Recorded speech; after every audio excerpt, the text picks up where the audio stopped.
Now let's understand, pay attention. आपके पास 1.4 page है, 1.4 कौन सा पेज है? 1.4।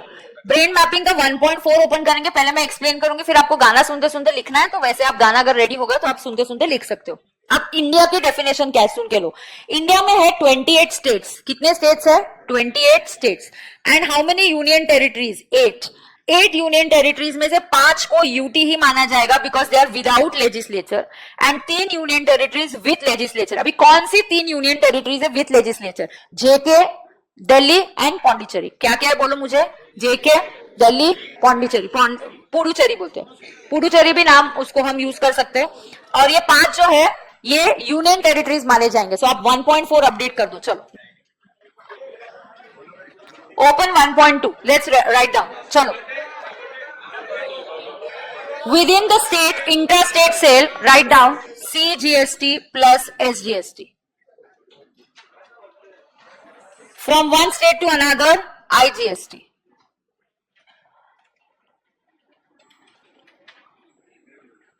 And CGST का जो tax है, it is levied under CGST Act, which is levied by CG, and there is only one act. SGST tax is levied by respective SGST Act of the state.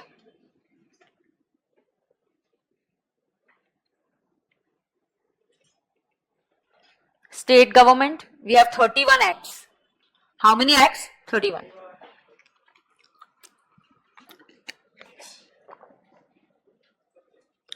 And UTGST, there is one UTGST Act, and this is levied by central government, and this is applicable for 5 UTs. कितनी UTs? 5 UTs कहाँ है? आपने अभी लिखा है chart number 1.4 में। कितनी UTs है आपके पास लिखा हुआ है?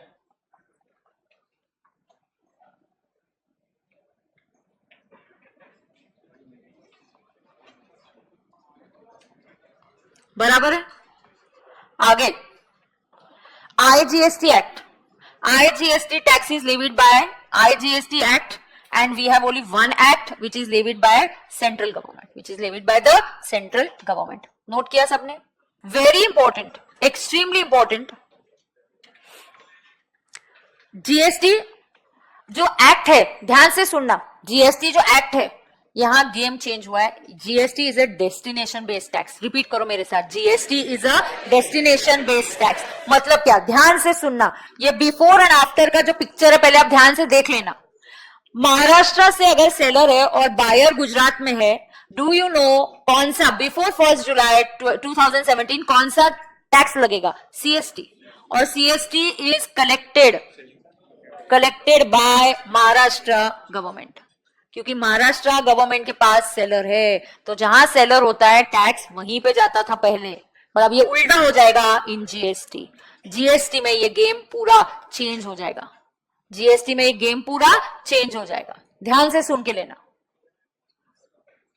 जीएसटी में गेम पूरा चेंज हो जाएगा। क्या होगा? What will be the taxation after 1 जुलाई 2017? महाराष्ट्र में सेलर है, गुजरात में बायर है, अब लगेगा आईजीएसटी। ना pause and understand, pause and understand. IGST के टुकड़े होंगे, ध्यान से सुन के लेना, वेरी इंपॉर्टेंट पार्ट। आईजीएसटी के अभी टुकड़े होंगे, मैंने आपको पहले ही बोला है, 2 या 3 लेक्चर थ्योरी है, you have to stretch yourself and understand, and once real GST starts it will be totally next level. Income tax का भी जब एक्चुअल चैप्टर स्टार्ट हो गया तो अंडरस्टैंडिंग अलग लेवल होता है। दिस इज इंट्रोडक्शन, ये बेसिक है, आपको समझना है। यार at least you guys be ready with a song. एक गाना चलाने को नहीं जमता है और ढंग का गाना you can't play, and you need an invitation that yes please come and play the song. You know if your phone is there, you have a song, the chord is here, come fast and get up. मतलब एक चीज आपको arrange करने के लिए बोले और वो आपको जमता नहीं है। I am on YouTube, otherwise तो मैं आज तुम्हारी ऐसी बैंड बजा देती थी ना। हाँ, आगे जाएंगे। चलो, महाराष्ट्र में सेलर है, गुजरात में बायर है। अब आईजीएसटी लगेगा, इस आईजीएसटी का स्प्लिट किया जाएगा। लिखो, आईजीएसटी का सीजीएसटी 50% सेंट्रल गवर्नमेंट को जाएगा एंड 50% एसजीएसटी के में कन्वर्ट होगा, and this will be given to the buying state. And that is why we say GST is, ऊपर लिखा हुआ है, हेडिंग ही वही है, GST is a destination based tax. और हम यहां लिखेंगे गुड्स ले जा, टैक्स भी ले जा. लिखो गुड्स ले जा, टैक्स भी ले जा. So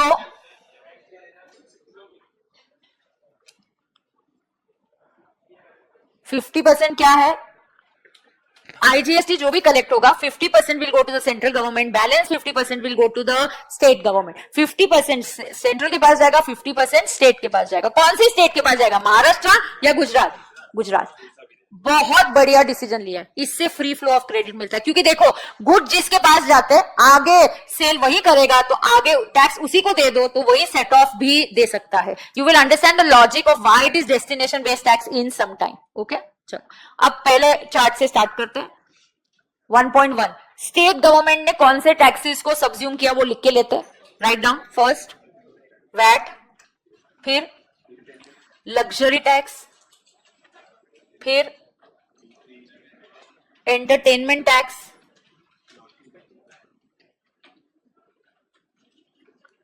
entry tax oblique purchase tax, फिर tax on lottery, betting and gambling. लिख के लिया. एडवर्टीजमेंट भी, यस, टैक्स ऑन एडवर्टीजमेंट,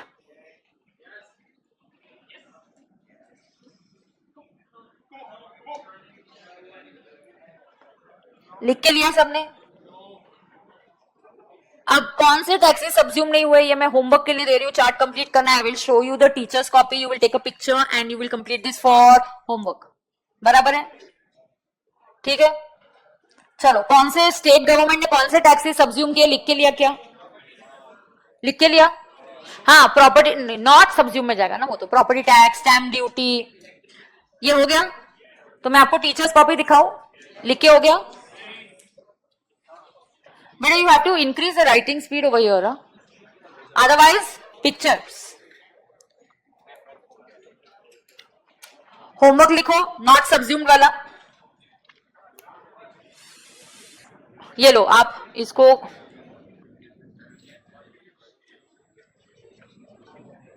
ले लो पिक्चर. नॉट सब्ज्यूम्ड वाले का पिक्चर ले लो. नॉट सब्ज्यूम्ड का पिक्चर ले लो. It is covered under GST.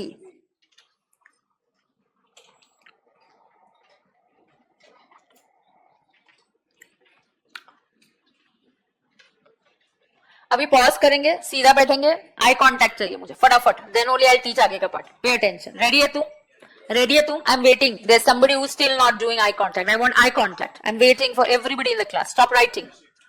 Stop writing. Now pay attention. Are you listening now? Listen. Imports of goods ये हमेशा से कस्टम्स ड्यूटी में कवर्ड था. हम एयरपोर्ट से आते हैं, always there customs area, there checking कि आप क्या लेके आए हो. फिर आपने आप आईफोन अगर लेके आ रहे हो तो कितने आप फोन कैरी कर सकते हो, कस्टम्स एक्ट में मेंशन्ड है. आप ज्वेलरी लेके आते हो, कितने आप ज्वेलरी लेके आ सकते हो, मेंशन्ड होता है. उसके ऊपर लेके आए तो आपको कस्टम्स ड्यूटी पे करना पड़ेगा. अब जब इनको बिना किसी गुड्स को इंडिया के बाहर से बिना ड्यूटी पे किए लाते, उसको स्मगलिंग बोलते हैं. उसको क्या बोलते हैं? Smuggling. You are not paying the taxes and you are getting the goods to India. ध्यान से सुनना. जब गुड्स पे कस्टम्स ड्यूटी कवर्ड है, अर्लियर इसके ऊपर लगता था बीसीडी प्लस सीवीडी. ध्यान देना, क्या लगता था? BCD plus CVD. बीसीडी का फुल फॉर्म है बेसिक कस्टम्स ड्यूटी. बीसीडी का फुल फॉर्म क्या है? Basic customs duty. And CVD का फुल फॉर्म है काउंटर वेलिंग ड्यूटी. ध्यान देंगे सब लोग. मैंने जब मना किया लिखने के लिए तब लिखना नहीं है. अब सुन के लेना. अब क्या लगता है? Now after introducing GST CVD got subsumed. तो अब लगेगा BCD plus IGST. Imports are treated as interstate supply in GST. क्या बोल रही हूं मैं आपको?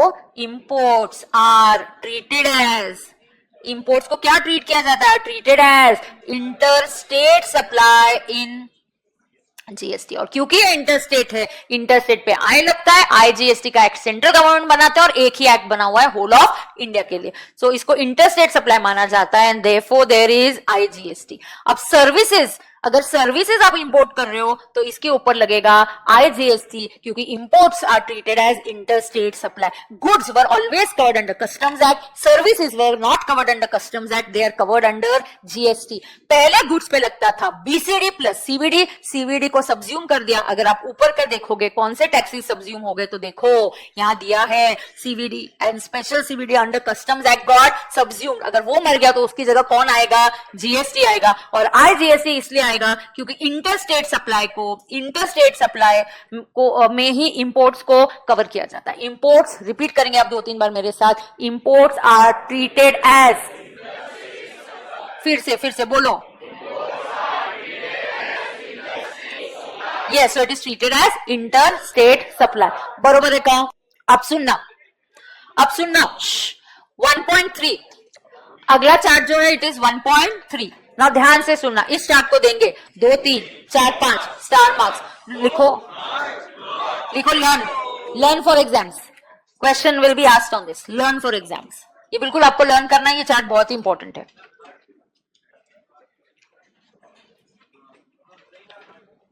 ठीक है, अब सुनो ध्यान से, सब लोग पॉज करेंगे, पॉज करोगे, पहले मैं लिखूंगी, मैं समझाऊंगी, फिर आप लिखोगे, बराबर है? ध्यान दो, रेडी है तू? गुड्स को मैंने ये 5 प्रोडक्ट्स में डिवाइड कर दिया, ध्यान से सुनना। सबसे पहले बात हो रही है लिकर फॉर ह्यूमन कंजम्पशन। किसकी बात हो रही है? Liquor for human consumption. Is it in GST और outside GST? Outside GST. Why? What is the definition of GST? GST is a tax on supply of G और S और both except alcoholic liquor for human consumption. So ये जो liquor है इसके ऊपर there is no GST and because there is no GST the old taxes will apply. What will apply? Then old taxes will apply. मतलब जब भी liquor manufacture होगा इसके ऊपर एक्साइज लगेगा। मैम जब भी लिकर सेल होगा इस पे वैट लगेगा। तो old taxes will continue over there. Why? Because वहां पे जीएसटी नहीं है। ध्यान से पॉज करेंगे, सब पॉज करेंगे, पहले सुन के लो, लिखने का टाइम दूंगी। फिर आते petroleum products. Now which 5 I will show it to you, wait just. यहां से क्योंकि लिखने का नहीं, मैं लिखने का आपको टीचर्स कॉपी से कॉपी करने को बोलने वाली, यहां पे मैं सिर्फ आपको एक्सप्लेन कर रही हूं, सुन के लेना। यहाँ जो 5 पेट्रोलियम प्रोडक्ट्स है, कौन से 5 मैं आपको बताऊंगी अभी। जो 5 पेट्रोलियम प्रोडक्ट्स है इसके ऊपर जीएसटी नहीं लगेगा and because no GST. Reason क्या है? GST council has postponed its applicability. GST council ने क्या किया है? Postponed its applicability. अगर जीएसटी नहीं लगेगा तो इसके ऊपर क्या लगेगा? ओल्ड टैक्सेस लगेंगे। बोलो जल्दी बोलो, जीएसटी नहीं लगेगा तो क्या लगेगा? Old taxes. तो आपको पेट्रोल और ये 5 पेट्रोलियम प्रोडक्ट्स। अब 5 पेट्रोलियम प्रोडक्ट्स में डीजल आता है, क्रूड पेट्रोल आता है, क्रूड पेट्रोल मतलब रिफाइन करने से पहले, फिर मोटर स्पिरिट मतलब normal petrol, refined petrol, crude petrol, motor spirit मतलब the normal petrol, diesel, natural gas and ATF. ATF is aviation turbine fuel, the fuel used for aeroplanes. This is the white petrol, it is the fuel used for aeroplanes. ये 5 products पे GST नहीं लगेगा। क्यों नहीं लगेगा? It has been postponed by GST council. अब ध्यान से सुनना, मैं अगली इंपॉर्टेंट बात पे आ रही हूं। अभी भी मीटिंग चल रही है, मीटिंग खत्म नहीं हुई स्टेट और सेंट्रल गवर्नमेंट की। किसकी मीटिंग अभी भी चल रही है? स्टेट और सेंट्रल गवर्नमेंट की meeting is still going on. Now जब मीटिंग चल रही है, स्टेट गवर्नमेंट ने एक और रिक्वेस्ट करी, ध्यान से सुनना। Opium, hemp and narcotics, these can be misused for making drugs and or they can be used correctly for making pharmaceutical medicines. Medicines का भी इसका यूज हो सकता है, या इसको आप मिसयूज करके ड्रग्स भी बना सकते हैं। तो ये जो है ओपियम, हेम्प एंड नार्कोटिक्स, पहले से एक्चुअली स्टेट के पास ये 4 चीजें होती थी। Liquor for human consumption, opium, hemp and narcotics. इसका मिसयूज करना बहुत आसान है, इसलिए इसको क्लोजली मॉनिटर करना पड़ता है। तो सेंट्रल गवर्नमेंट ने बोलता है हम नहीं इतना ध्यान दे पाएंगे, स्टेट आप अपने अपने स्टेट पे आप क्लोजली मॉनिटर कर पाओगे। जैसे प्रिंसिपल है, स्कूल का principal can not go and monitor small things everywhere, there you will have a class teacher, you will have a monitor. So that way similarly central government said no no no no, liquor opium, hemp, narcotics, इसका misuse हो सकता है, तो ये हमेशा से state की list में हुआ करते थे, तो ये स्टेट एक्साइज में आता था, liquor, opium, hemp and narcotics. Yes, then जब जीएसटी आया तो अभी बांट रहे, देखो ध्यान से, स्टेट्स ने बोला लिकर हमारा है, हमारा ही रहेगा, तो लिकर को जीएसटी के बाहर रख दिया। अब उन्होंने बोला एक काम कर दो ना, ओपियम, हेम्प, नार्कोटिक्स पे भी हमको अलाउ कर दो, तो सेंट्रल गवर्नमेंट बोला चलो ठीक है, इस पे दोनों टैक्स लगा देंगे, जीएसटी भी आ जाएगा और स्टेट का एक्साइज भी आ जाएगा, डबल टैक्सेशन। हाँ डबल टैक्सेशन, हाँ करेंगे ना, वैसे भी ये मिसयूज होने वाले गुड्स हैं, इसमें डबल टैक्सेशन किया तो कोई क्या ही बोलेगा। फिर स्टेट गवर्नमेंट ने ले लिया ना कुछ गुड्स डबल टैक्सेशन के लिए, ओपियम, हेम्प, नार्कोटिक्स पे दोनों लगाएंगे, यहाँ एक्साइज भी आएगा स्टेट का, उसके बाद जीएसटी भी आएगा, ये स्टेट को दिया। फिर सेंट्रल ने बोला एक काम करो, टोबैको हमको दे दो, टोबैको पे हम एक्साइज भी लगाएंगे, फिर जीएसटी भी लगाएंगे, तो आपस में उन्होंने बांट लिए। पहले ऐसा डिसाइड किया, liquor on human consumption GST के बाहर, अग्रीड, बाहर। 5 पेट्रोलियम प्रोडक्ट्स पे GST will be postponed, agreed. अब आया opium, hemp and narcotics, opium, hemp, narcotics पे स्टेट एक्साइज भी लगेगा और जीएसटी भी आएगा, डबल टैक्सेशन लगेगा, कोई प्रॉब्लम नहीं है। These are sin goods, they are called as SIN, sin, पापी गुड्स। ये these are what goods? Sin goods, these are sin goods. तो इसके ऊपर डबल टैक्सेशन चलेगा क्या? चलेगा। अब टोबैको के ऊपर सेंट्रल ने बोला देखो अभी तुम लोगों ने स्टेट का सब कुछ नहीं चलेगा ना, स्टेट ने ले लिया, लिकर अपने पास रख दिया, ओपियम, हेम्प, नार्कोटिक्स पे आप डबल टैक्सेशन कर रहे हो, चलो हमको भी चाहिए कुछ जिसपे हम डबल टैक्सेशन करेंगे, तो हमने उसमें टोबैको और टोबैको प्रोडक्ट्स ले लिया। So tobacco and tobacco products के ऊपर सेंट्रल एक्साइज लगेगा प्लस जीएसटी लगेगा, तो यहां होगा double taxation, and because it is tobacco products nobody is going to say anything to it. अब बचा अदर्स, इसको छोड़ के जैसे आप शूज बेच रहे हो, लैपटॉप बेच रहे हो, मैंने कुछ भी कर रहे हो, सब पे सिर्फ जीएसटी आएगा। तो इस कैटेगरीज में गुड्स को डिवाइड किया है। But I tell you one thing, आपको अभी लगेगा ओ माय गॉड ये सब क्या चल रहा है, कैसे पढ़ेंगे, but just look at it, इसकी थ्योरी अगर आप पढ़ोगे जीएसटी में, वो एक पेज में दिया, एक्सप्लेनेशन दिया होगा, ओपीएम पे ये लगेगा, but look at, if you look at it in a chart form, you get it crystal clear हो जाता है। The picture becomes very very clear when you look at it in the form of a chart. Chart के form में देखने से ये clear होता है कि नहीं होता है? हो जाता है। So in this case let me just see how it is written over there in the teachers copy. What is the chart number? या 1 minute, let us just see. ये देखो, liquor for human consumption there will be no, I think वहीं से ले लोगे क्या? यहीं से, ठीक है। ये I write in a better form. Now understand, liquor for human consumption हम क्या लिखेंगे? No GST. Then what will happen? Old taxes will continue. What will happen then? Old taxes will continue. अब ओल्ड टैक्सेस विल कंटिन्यू मतलब क्या? अगर manufacturing किया तो excise लगेगा, और सेलिंग किया तो सेल्स टैक्स मतलब वैट लगेगा। ये जीएसटी के बाहर है। अब दूसरा, ओपियम, हेम्प, नार्कोटिक्स में क्या लगेगा? State excise plus GST. Tobacco पे क्या लगेगा? Central excise plus GST. अब टोबैको का सीन देखो क्या होगा। फिर पहले टोबैको अगर 100 रुपीज का है, उसके ऊपर 10% सेंट्रल एक्साइज तो 10, फिर ये बनेगा 110, फिर 110 के ऊपर जीएसटी आएगा, एंड जीएसटी का भी रेट इधर 28% है। सिन गुड्स है, इसके लिए कितना रेट है? 28 के टुकड़े होंगे। टोटल अगर रेट 28 है तो आधा सीएसटी, आधा एसजीएसटी, तो 14 एंड 14% लगेगा, और फिर ये उसका प्रोडक्ट का प्राइस होगा। अब अदर गुड्स, यहां पे कुछ भी एग्जांपल आप ले लो, shoes, computer, anything other than these 5 products now remaining, and petroleum products no GST, GST applicability postponed by GST council, so यहाँ पे all taxes will continue. So now अब गाना सुनते सुनते फटाफट से ये नोट कर लो। Constitution to create a GST council.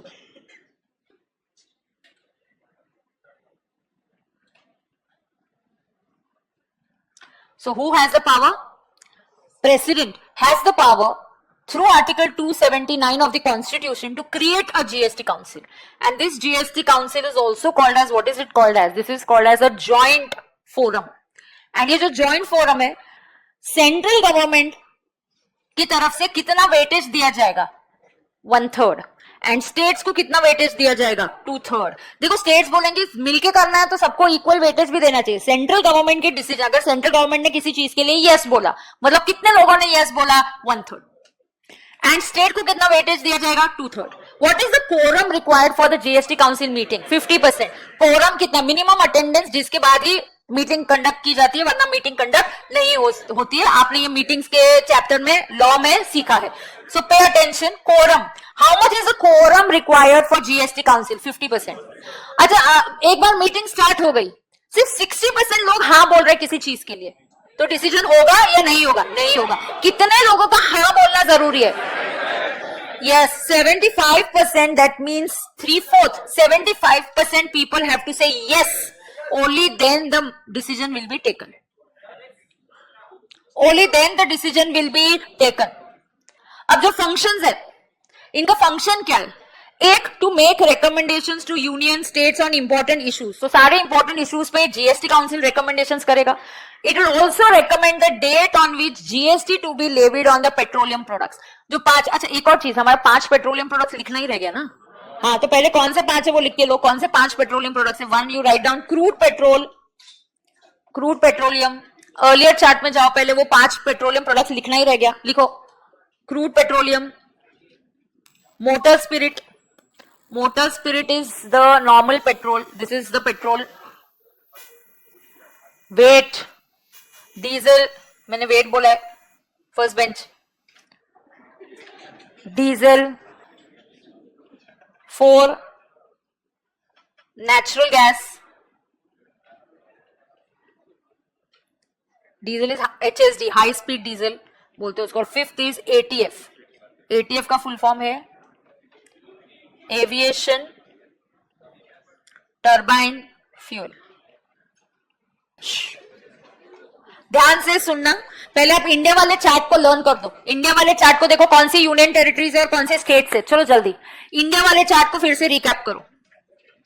मुझे बताओ कितनी यूनियन टेरिटरीज है? 8. फिर कितनी स्टेट्स में कन्वर्ट हो जाएंगी? 3. कौन सी 3? दिल्ली, जम्मू कश्मीर एंड पुडुचेरी. पुडुचेरी बोलो. Delhi, JK, Puducherry. Are you sure?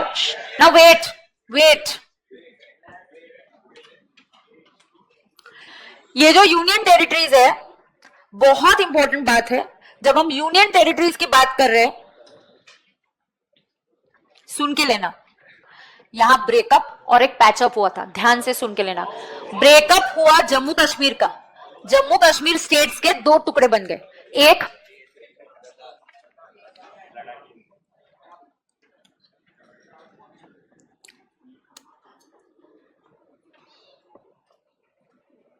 Jammu Kashmir states के टुकड़े बन गए. उसमें से एक बना जम्मू कश्मीर विथ लेजिस्लेचर, दूसरा बना लद्दाख विदाउट लेजिस्लेचर. एक सेकेंड, इसके बाद का लेक्चर ऐप पे होगा और ये लेक्चर तुरंत अभी ऐप पे, ब्रेक के बाद जो है लेक्चर ऐप पे होगा. युट्यूब वरती अनलिस्टेड नको आणि लेक्चर पण काढून टाक युट्यूबवरनं. You've just spoiled the entire thing. I had told you कि 3 दिन लेक्चर यूट्यूब पे आप बातें मत करना और behave yourself while the lectures on YouTube. 8 union territories में से 3 यूटीज जहां पे लेजिस्लेचर है, वहां पे उनको स्टेट्स माना जाएगा. अंडमान निकोबार, लक्षद्वीप. अब यहाँ पैचअप किसका हुआ? पहले दादरा नगर हवेली, दमन एंड दीव ये अलग होते थे, इनका पैचअप हो गया.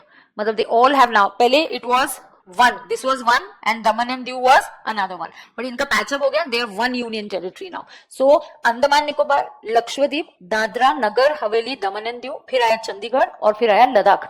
these are administered by the president of India. they are administered by president of India. and यहाँ पे ये 5 को यूटी माना जाएगा. बचे हुए 3 यूटीज जहां पे लेजिस्लेचर है उनको स्टेट माना जाएगा.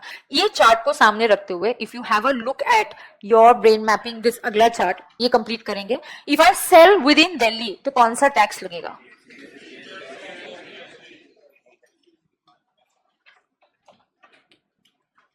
हेमंतला सांग लेक्चर ऍप वरती करायचं आणि हा अनलिस्टेड लेक्चर लगेच प्रायव्हेट करून टाका.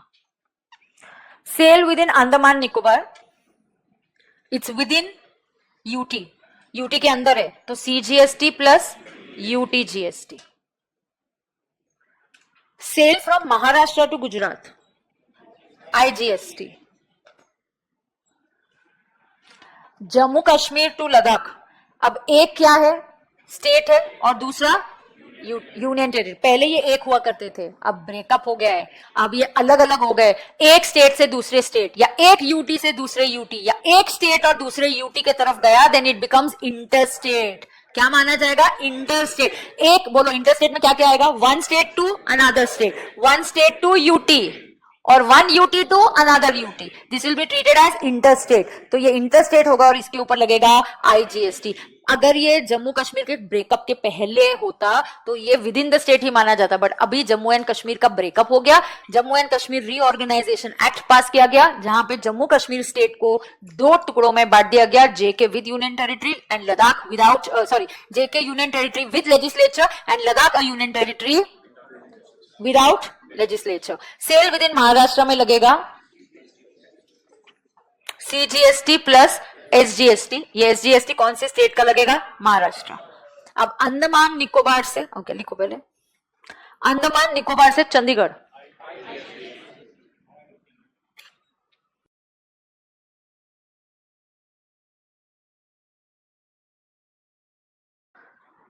मार्केट, इंडिया हैज अडॉप्टेड, हमारे पास नेशनल जीएसटी है, डुअल जीएसटी है। That means concurrently simultaneously goods पे स्टेट भी टैक्स लेवी करेगा और सेंटर भी लेवी करेगा। सेंटर किस पे टैक्स लगा सकता है? Intra as well as inter state. लेकिन स्टेट्स किस पे टैक्स लगा सकते हैं? सिर्फ इंट्रा पे। इंटर स्टेट पे आईजीएसटी लगते हैं, और आईजीएसटी कौन लगाता है? Central government. और आईजीएसटी कौन लगाता है? Central government. स्टेट गवर्नमेंट के पास पावर है सिर्फ with in the state tax लगाने का, उनके पास आईजीएसटी के ऊपर आईजीएसटी टैक्स लगाने का पावर नहीं है, इंटर स्टेट पे टैक्स लगाने का पावर नहीं है। इंपोर्ट्स पे भी टैक्स लगाने का पावर किसके पास है? Central government, because imports in GST are treated as interstate supply. Is that clear? So GST extends to whole of India, including state of Jammu and Kashmir. Interstate, ये हमको पता है, इंटरस्टेट पे कौन सा टैक्स लगता है? SGST plus CGST. Now generally जो रेट आईजीएसटी का होता है, जो रेट ऑफ टैक्स हम आईजीएसटी पे लगाते हैं, it is equal to SGST plus CGST. तो अगर टोटल जीएसटी का रेट 18% है, टोटल जीएसटी का रेट 18% है, तो लेवी करते वक्त 9% सीजीएसटी लगेगा, 9% एसजीएसटी लगेगा। Supply within union territory, दो टैक्सेस लगेंगे, UTGST and SGST. Same again, write it down quickly. Sale और supply of goods and services within state तो क्या लगता है? SGST plus CGST. Outside state तो आईजीएसटी। फिर आईजीएसटी का शेयरिंग होता है किसके बीच में? सेंट्रल गवर्नमेंट को 50%, स्टेट गवर्नमेंट को 50%, but with state government buying state. यहां फंडा है गुड्स ले जा टैक्स भी ले जा, यहां का फंडा है गुड्स ले जा टैक्स भी ले जा। And outside India exports, there is no GST. हो गया? कितने एक्ट्स है? अभी एक एक जो अगला टेबल है वो एक्ट्स के बारे में, फटाफट बैठना और फटाफट सुन के समझ के लेना है। अब जो अगला एक्ट है, अगला एक्ट क्या है? CGST act. कितने एक्ट है सीजीएसटी के? एक ही एक्ट है। ये सीजीएसटी एक्ट कहां अप्लाई होता है? Whole of India. कौन लेवी करता है ये एक्ट? Central government. अगला एक्ट कौन सा है? यूटीजीएसटी। कितने एक्ट है? एक। ये यूटीजीएसटी एक्ट कहां अप्लाई होते हैं? 5 यूनियन टेरिटरीज में एप्लीकेबल। कहां? कितने यूटीज में? 5 यूटीज। मैम 5 यूटीज कैसे? एक्चुअली यूटीज तो 8 है। कितने यूटीज है? 8। 8 में से 3 में लेजिस्लेचर है, इसलिए वो स्टेट माने जाएंगे, और बचे हुए 5 को यूटी माना जाएगा। States and union territory, their respective acts. यहां मल्टीपल एक्ट्स है। State is equal to, right down, state plus क्या? UT with legislature. तो कितने हैं बनेंगे टोटल? कितने एक्ट्स होंगे? मल्टीपल मतलब 31 एक्ट्स है। कितने एक्ट्स है? बराबर। States and UTs with their own legislature, ये सर्कल करो। स्टेट का मतलब है state plus UTs with their own legislature. Delhi, JK, Pondicherry have their own GST legislation. That is okay. There are multiple SGST legislations. We know that. Note, Jammu and Kashmir Reorganization Act implemented from 31st October 2019. You know, JK का breakup हो गया था और क्या हो गया था? JNK became UT with legislature.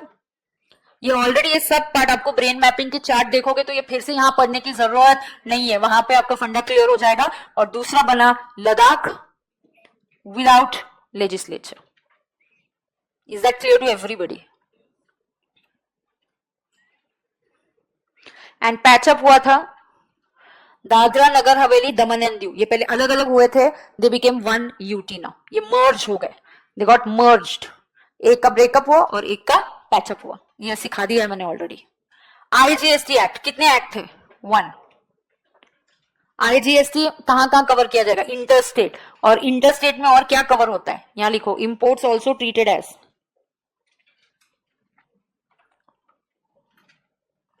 imports also treated as interstate supply.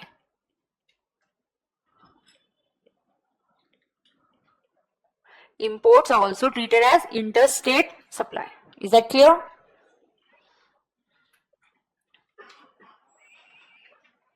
What are the features of GST?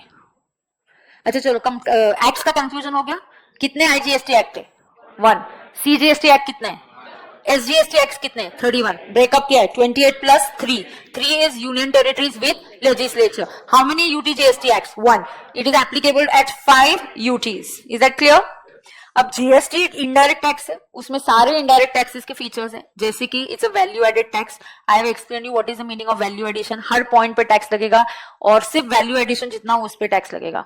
It's a continuous tax chain. Continuous tax मतलब आपने एक एग्जांपल देखा वो मैन्युफैक्चरिंग से लेके शूज का सब कुछ, तो it's a continuous supply chain. Burden किसके ऊपर आता है? पूरा final consumer. That means it is a consumption tax, that means it is a burden consumer पे आता है, मतलब इसको क्या बोलते हैं? Consumption tax.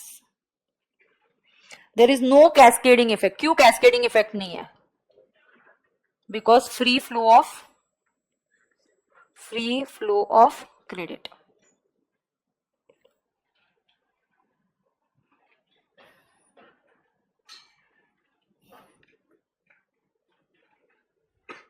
अच्छा, जीएसटी को डेस्टिनेशन बेस्ड टैक्स क्यों बोलते हैं? लिखो, यस लिखो, महाराष्ट्र, गुजरात, सेलर इन महाराष्ट्र, गुजरात में बायर है। टैक्स इसको क्या बोलते हैं? इंटरस्टेट। इस पे टैक्स कौन सा लगता है? और इसमें आईजीएसटी का शेयरिंग होता है। 50% goes to central government and remaining 50 will go to Gujarat. By buying state, जहां गुड्स का डेस्टिनेशन है पैसे उसी को मिलेंगे।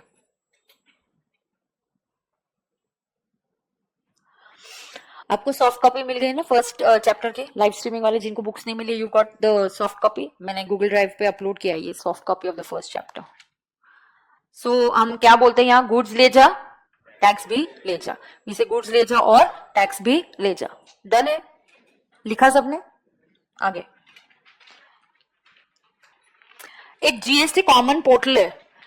The reason why, when Congress government wanted to implement GST and BJP was opposing it, they gave a reason saying that आपका IT मतलब infrastructure, information technology, IT का इंफ्रास्ट्रक्चर रेडी नहीं है।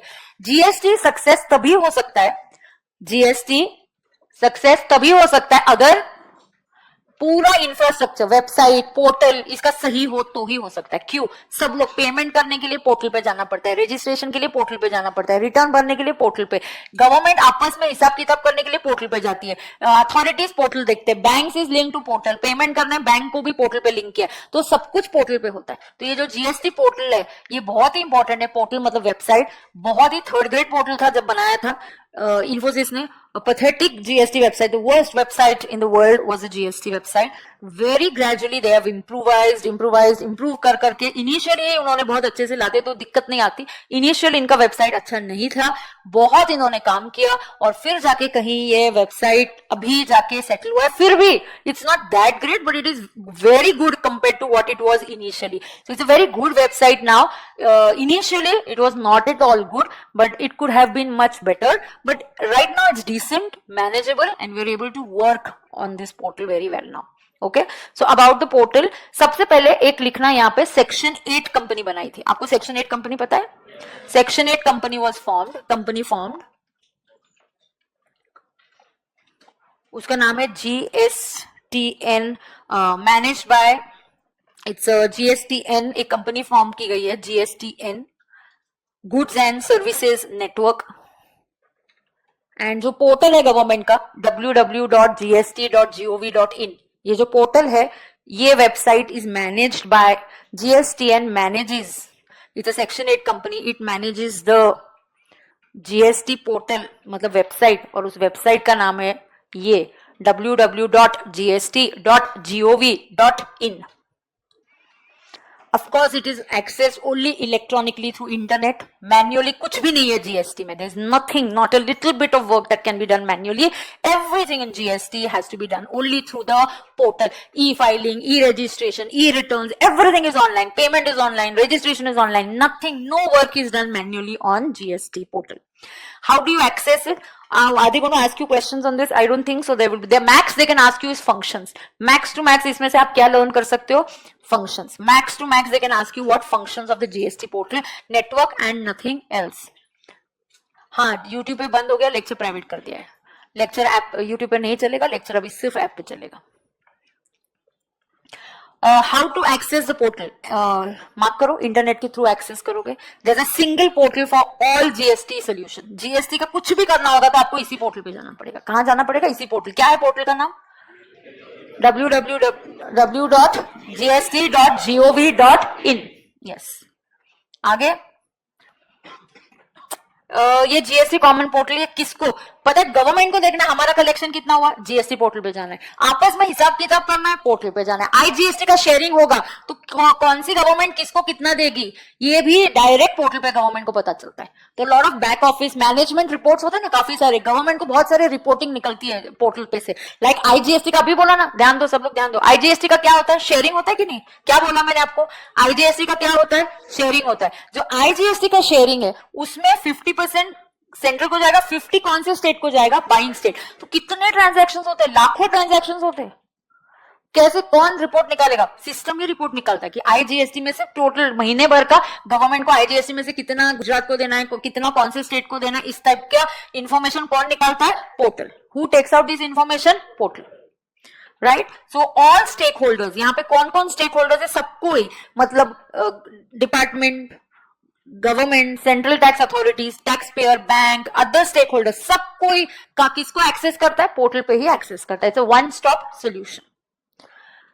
यहाँ टैक्स पेयर्स को क्या क्या काम करने को मिलता है? टैक्स पेयर्स को रजिस्ट्रेशन करना है जीएसटी में, पेमेंट करना है, रिटर्न भरना है, सब जीएसटी कॉमन पोर्टल के थ्रू होगा. Now what are the functions of the GSTN? It helps in registration. आप रिटर्न्स बना के फिर गवर्नमेंट को फॉरवर्ड करते हैं. इट हेल्प्स, ये देखो, computing and settlement of IGST. क्यों? आईजीएसटी का शेयरिंग होता है, तो कितना शेयरिंग करना है, क्या करना है, ये पोर्टल रिपोर्ट ऑटोमेटिकली सॉफ्टवेयर ही बनाया गया है, वो ही देखता है कि ये गुड्स का डेस्टिनेशन क्या है, कहाँ सेल हो रहा है, तो अकॉर्डिंगली ही वो पहले ही हिसाब किताब करके देता है. मैं भी दिखाऊंगी आपको it is available to general public कि जीएसटी में से कितना आईजीएसटी गवर्नमेंट को शेयरिंग किया. बहुत इंफॉर्मेशन इस पोर्टल पे है, मैं आपको लॉग इन करके दिखाऊंगी कितना इंफॉर्मेशन, बहुत इंफॉर्मेशन इस पोर्टल पे आपको मिलता है. मैचिंग पेमेंट के details can be match with the bank networks. Providing various MIS reports. Do you know what is the full form of MIS?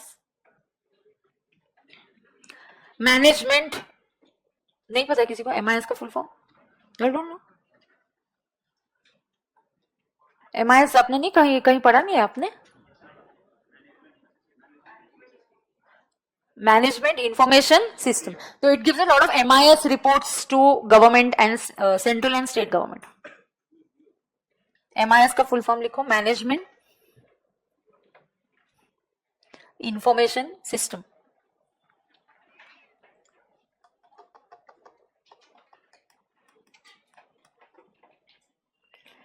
Portal पे और एक काम है, ये और एक काम है 7th e-way bill. E-way bill, we are going to learn it. There's a separate chapter. There is a separate chapter of E-way bill. There is e-invoicing. E-invoicing के लिए भी separate chapter है, अभी नहीं बताऊंगी. E-invoicing के लिए भी क्या है? separate chapter है. E-way bill क्या होता है? अलग chapter है. E-invoicing क्या होता है? अलग chapter है. ये सब काम कहाँ होते हैं? पोर्टल पे. कहाँ होते हैं ये काम? पोर्टल पे. अरे हाँ ना, हो गया. Concept 4 keep it pending. Let's read concept 5.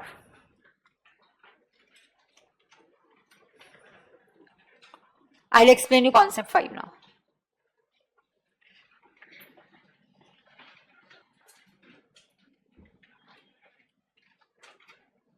Pay attention. कौन सा concept पढ़ना है अभी अपने को? 5, ध्यान दो, क्योंकि जीएसटी डेस्टिनेशन बेस्ड टैक्स है। और ओल्ड इनडायरेक्ट टैक्सेस कैसे थे, फटाफट बोलो, सब सीधा बैठेंगे। ओल्ड इनडायरेक्ट टैक्सेस कैसे थे, सेलिंग स्टेट के पास पैसे जाते थे। अब जीएसटी में किसके पास पैसे जाते हैं?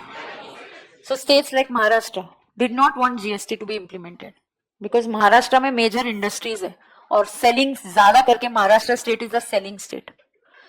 मेनी स्टेट्स जहां पे इंडस्ट्रीज लोकेटेड है, बड़े स्टेट्स जहां पे इंडस्ट्रीज लोकेटेड है, they were not in the favour of implementing GST क्योंकि उनका रेवेन्यू लॉस होने वाला है। कैसे? पहले अगर महाराष्ट्र टू गुजरात गुड्स बेचे, महाराष्ट्र से किसी स्टेट में भी आप गुड्स बेचो, पैसे महाराष्ट्र गवर्नमेंट को मिलते थे, सेलिंग स्टेट को।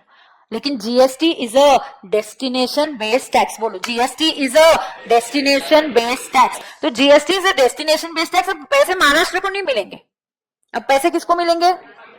बाइंग स्टेट को। तो महाराष्ट्र गवर्नमेंट से मैं क्यों जीएसटी इंप्लीमेंट करूं, मेरा तो नुकसान हो रहा है जीएसटी से, तो मेरा फायदा हो ही नहीं रहा है, हम क्यों इंप्लीमेंट करेंगे? तो ऐसे बहुत सारे स्टेट्स थे जो सेलिंग स्टेट्स है, जहां पे इंडस्ट्रीज है, जिनका सेल बहुत ज्यादा है, उन्होंने बोला हमें नहीं इंप्लीमेंट करना जीएसटी।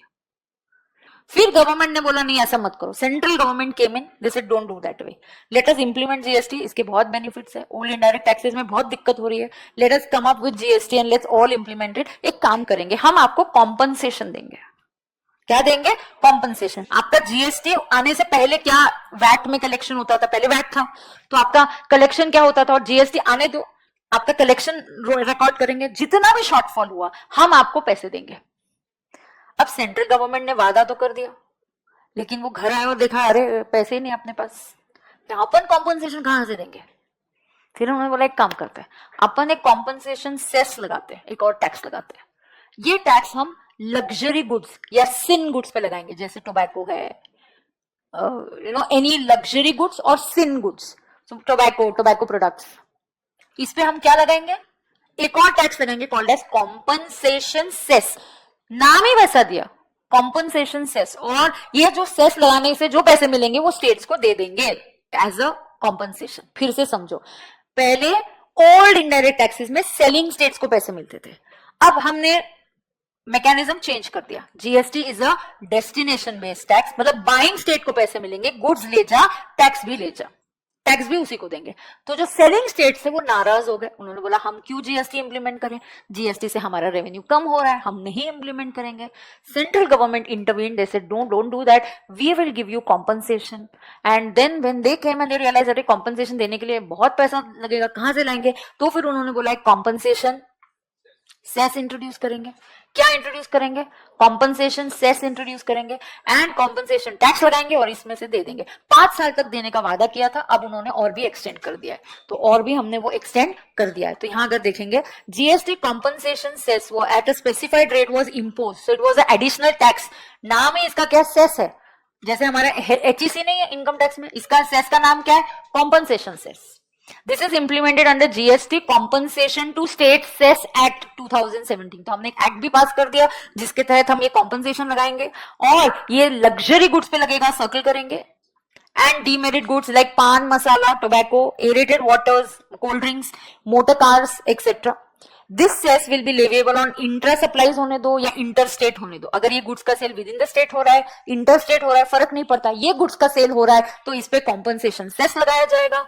और ये जो कॉम्पनसेशन सेस है इनिशियली डिसाइड हुआ था 5 साल तक लगेगा, but it's collection has now been extended till March 26। इसका कलेक्शन has now, initially it was decided only up to 5 years GST के आने के बाद, बट और 5 साल लगभग हमने मान के चलो एक्सटेंड कर दिया अप टू 31 March 26, क्योंकि 17 में आया ना, तो लगभग 5 और 5 लगभग एक्सटेंड हो ही गया।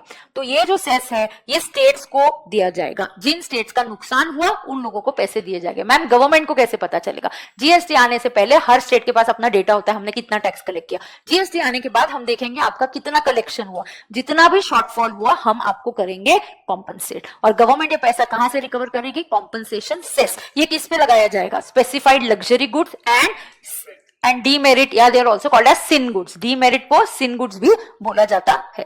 समझा क्या? इसमें कोई प्रॉब्लम है क्या? Sure? Okay. Concept 6, not to learn. इसमें सिर्फ एक ही पार्ट लर्न करना है, मैं आपको बोलूंगी। नॉट टू लर्न, सिर्फ क्या लर्न करना है मैं मार्क करके दूंगी अभी। ये बिल्कुल लर्न नहीं करना है आपको, सिर्फ जर्नी दिखाइए जीएसटी कैसे आया। केलकर, चलो फटाफट, केलकर टास्क कमेटी ने कब जीएसटी रेकमेंड किया था बेटा? 2004 में। और मैं आप देखो, आप बोलोगे मैम चिल्ला रही है, मैं आपको पहले ही बोल चुकी हूँ कि 3 दिन थ्योरी है, आप मेरे साथ सिर्फ 3 दिन आप मेरे साथ टिके रहो, उसके बाद आपको नहीं बोरिंग लगेगा। 3 दिन के लिए मैंने आपको बोला था कि बातें मत करो, चुपचाप बैठो, लेक्चर यूट्यूब पे, फिर भी नहीं सुना आपने। कितनी बुरी बात है ये। अब देखो, और ये भी मुझे पता है कि यार थ्योरी है, it is boring, but I told you first 3 lectures are like that only. Introduction दिया है मॉड्यूल में, तो मुझे सिखाना तो पड़ेगा ना।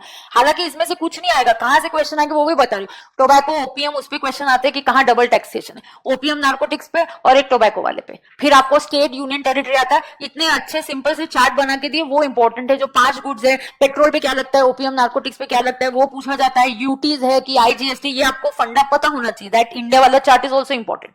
इंपोर्ट्स के गुड्स पे बीसीडी प्लस सीवीडी लगता है, अब इंपोर्ट्स ऑफ सर्विसेज आईजीएसटी में कवर होता है, ये भी इंपॉर्टेंट है। तो सिंपल से फंडा है, आपको थोड़ा सा ये करना है। और थोड़ा सा, I know it is irritating, थोड़ा आपको ये लग रहा है, बट करना पड़ेगा। सिलेबस में उसमें क्या मैंने बनाया क्या कोई सिलेबस की? नहीं, अभी ऐसे करो, है थ्योरी तो करना पड़ेगा। और वो भी मैंने आपको बोला 3 ही दिन है थ्योरी, उसके बाद नहीं होगा थ्योरी। अब सुनो, केलकर टास्क ने, कमिटी ने कब रिकमेंडेशन दिया? फटाफट आंसर करो, फटाफट। 2004 में। उन्होंने क्या बोला था? नेशनल जीएसटी लेके आओ। डॉक्टर केलकर ने, जो कमेटी के हेड थे, उनकी कमेटी ने बोला था कि जीएसटी लेके आना चाहिए। उन्होंने रिकमेंडेशन कब दिया? 2004 में। तुम इमेजिन करो अपने को कितना टाइम लगा। 2017 में जीएसटी, लगभग 13 साल के बाद हम जीएसटी को इंप्लीमेंट कर पाए। It took so long. अब इसमें हुआ क्या? ये प्रपोज सबसे पहले हुआ था 2007-8 में। मैंने आपको बोला था, budget speech of finance minister P Chidambaram, he was the first one in 2010 to say that we must bring in GST into India. That was his brain child, we can say that he wanted GST to be brought into India. अब ये आपको learn करना है, कौन सा? ये बोलती हूँ कॉन्स्टिट्यूशनल। ये अब सुनना, ये वाला पार्ट आपको लर्न करना है। क्या है वो मैं एक्सप्लेन करती हूँ। यहां लिखना है learn, this you should learn. बाकी कुछ भी इस टेबल में से लर्न नहीं करना है। इस टेबल में से और कुछ लर्न करने की जरूरत नहीं है, बट जर्नी कैसी है ये आपको दिखाना हम चाहते हैं, बस इतनी बात है। अब सुन के लो, मुझे यहाँ क्या करना है, देखो यहाँ पे ध्यान दो। जीएसटी को लेके आने के लिए, सुनो सब लोग ध्यान देंगे बेटा, मुझे जीएसटी इंप्लीमेंट करना है। जीएसटी इंप्लीमेंट करने के लिए सबसे पहले इंपॉर्टेंट क्या बात होती है कि यार जीएसटी का नाम का टैक्स पहले कॉन्स्टिट्यूशन में हो तो गवर्नमेंट के पास पावर मिलेंगे। तो सबसे पहला काम होता है कॉन्स्टिट्यूशन को अमेंड करना। सबसे पहला काम क्या होता है बोलो मुझे? कॉन्स्टिट्यूशन को अमेंड करना। ये सबसे इंपॉर्टेंट काम है। पहले इंपॉर्टेंट काम कौन सा है? कॉन्स्टिट्यूशन को अमेंड करना। That's the first most important work that we need to do is amend the constitution. बराबर है। अब कॉन्स्टिट्यूशन को अमेंड करने के लिए सुन के लेना, A constitutional 102nd amendment bill was passed. कौन सा बिल पास किया? Constitutional 102nd amendment bill. ये bill became 101st amendment act. Bill है 122nd, लेकिन एक्ट बना 101st. Understand why?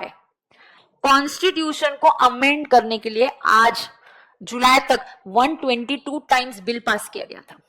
सुन के लो, कॉन्स्टिट्यूशन को क्या करने के लिए? अमेंड। क्या करने के लिए बोलो? अमेंड। कॉन्स्टिट्यूशन को अमेंड करने के लिए हमने बिल पास किया। मान के चलो मैंने फर्स्ट टाइम बिल पास किया, वो अप्रूव हो गया, तो एक्ट कौन सा बनेगा? Constitutional amendment first act. बराबर है। फिर हमें कॉन्स्टिट्यूशन में कुछ और चेंजेस करने थे वापस, तो हमने सेकेंड बिल रेस किया, प्रपोज किया, वो बिल भी अप्रूव हो गया, तो एक्ट का नाम क्या आएगा? सेकेंड एक्ट बना। इसमें से मैंने थर्ड टाइम अमेंड करने के लिए बिल पास किया, वो अप्रूव नहीं हुआ, नॉट अप्रूव, तो यहां पे कोई एक्ट ही नहीं बना। यहाँ एक्ट ही बना क्या? नहीं, act, no act was passed. अब मैंने इस बिल को अगली बार मैंने अमेंडमेंट किया कॉन्स्टिट्यूशन में, फोर्थ बिल। अरे कॉन्स्टिट्यूशन में सिर्फ टैक्सेस नहीं, बहुत सी बाकी की चीजें भी है ना। इवन आर्टिकल 370 कहाँ था? कॉन्स्टिट्यूशन में। उसको डिलीट करने के लिए कॉन्स्टिट्यूशन में बिल पास किया, फिर वो अप्रूव हो गया, फिर वो एक्ट बना। जब जब हमें कॉन्स्टिट्यूशन में कुछ चेंज प्रपोज करना था, हम बिल लेके जाते हैं, हाउस ऑफ पार्लियामेंट में जाते हैं, और फिर वो अप्रूव होता है। ऐसे करते करते करते जब फोर्थ बिल अप्रूव हो गया, अब इसको एक्ट बनाना होगा, तो इस एक्ट का नाम आएगा थर्ड।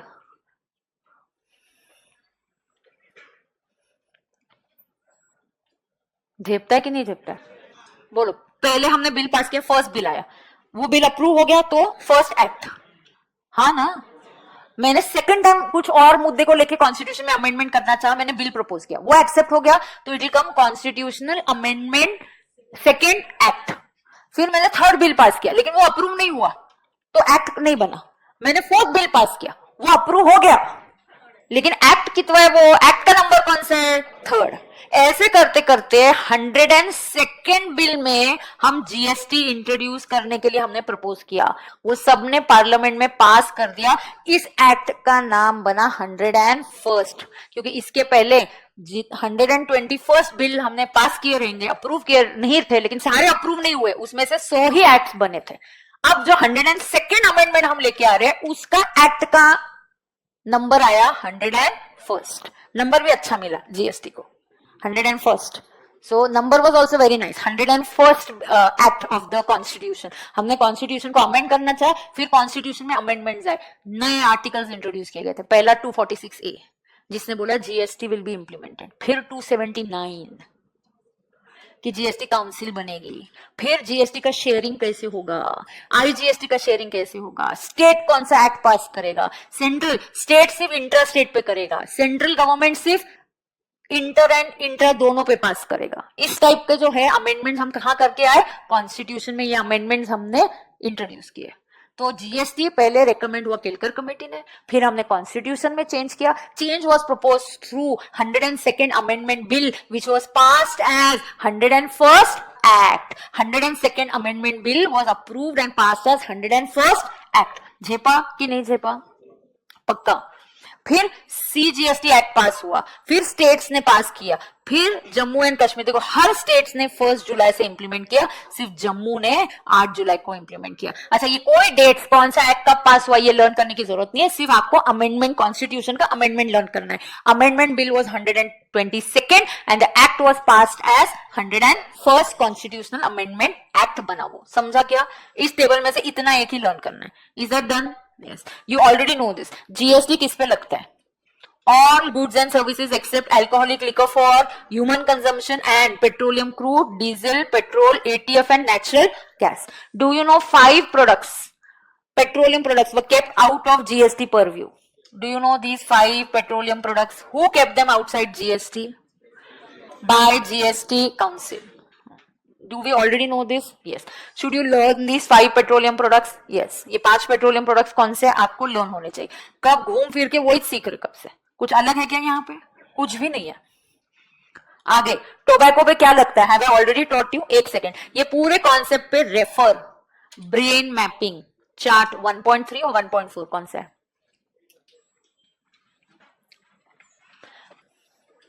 हाँ 1.3। तो यहां लिखो रेफर BM 1.3। तो इस पूरे कॉन्सेप्ट पे कौन सा चार्ट बना हुआ है? Brain mapping 1.3। ये टोबैको पे बोलो क्या लगता है? Excise plus GST. Entertainment, taxes on entertainment में, अम्यूजमेंट में पंचायत या लोकल अथॉरिटी का टैक्स लगेगा, हाँ लगेगा, प्लस जीएसटी लगेगा। Also real sector has been kept outside GST. कैसे? क्योंकि अभी भी stamp duty continues, stamp duty continues, stamp duty आज भी चालू है। सो रियल एस्टेट को हमने जीएसटी के बाहर रखा है, stamp duty still continues. How do you know? Stamp duty is not subsumed. अरे हाँ ना, स्टैम्प ड्यूटी लिखो, stamp duty not subsumed. Stamp duty subsume किया कि नहीं? Not subsumed.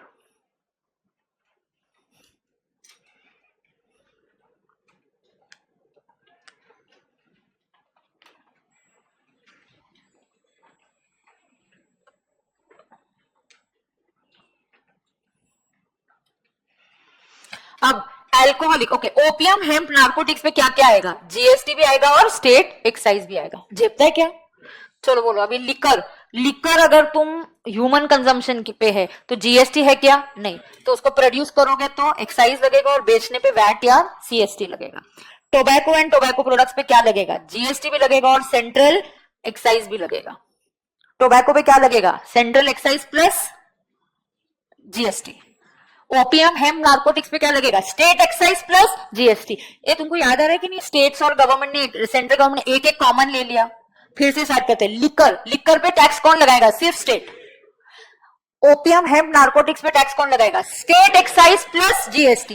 टोबैको पे सेंट्रल एक्साइज प्लस जीएसटी। बरोबर है? यस। तो पेट्रोलियम पे तो जीएसटी है ही नहीं, तो ओल्ड टैक्सेस कंटिन्यू होंगे। अदर्स पे सिर्फ जीएसटी आएगा, तो ओल्ड कोई भी टैक्सेस नहीं आएगा।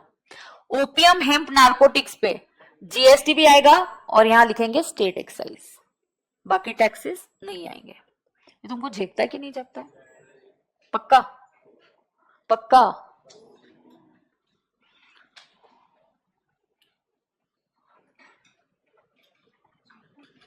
GST Council, learn. This is important. Learn and also refer. Brain mapping में देखो कहां दिया है,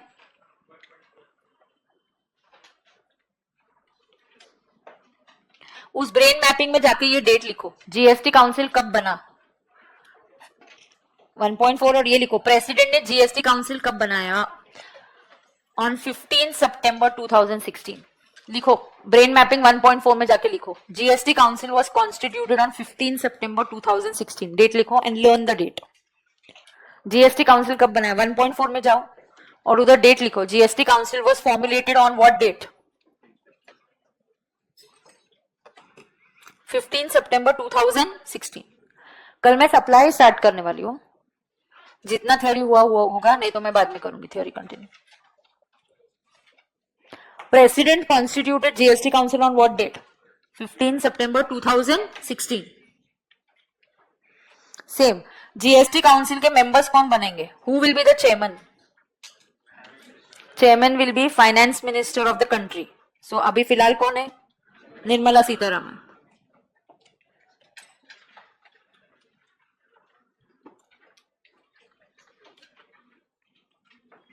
बराबर है क्या? और इसके मेंबर्स कौन होते हैं, स्टेट के फाइनेंस, स्टेट फाइनेंस मिनिस्टर।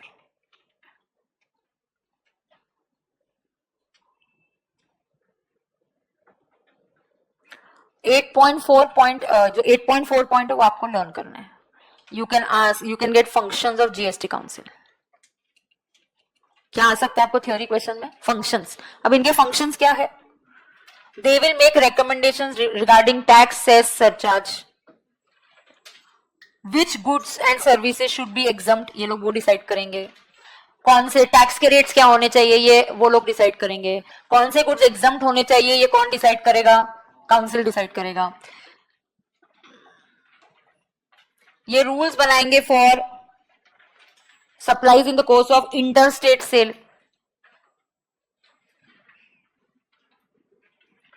ये लोग रेट्स इंक्लूडिंग फ्लोर रेट्स, मतलब रेट्स डिसाइड करेंगे।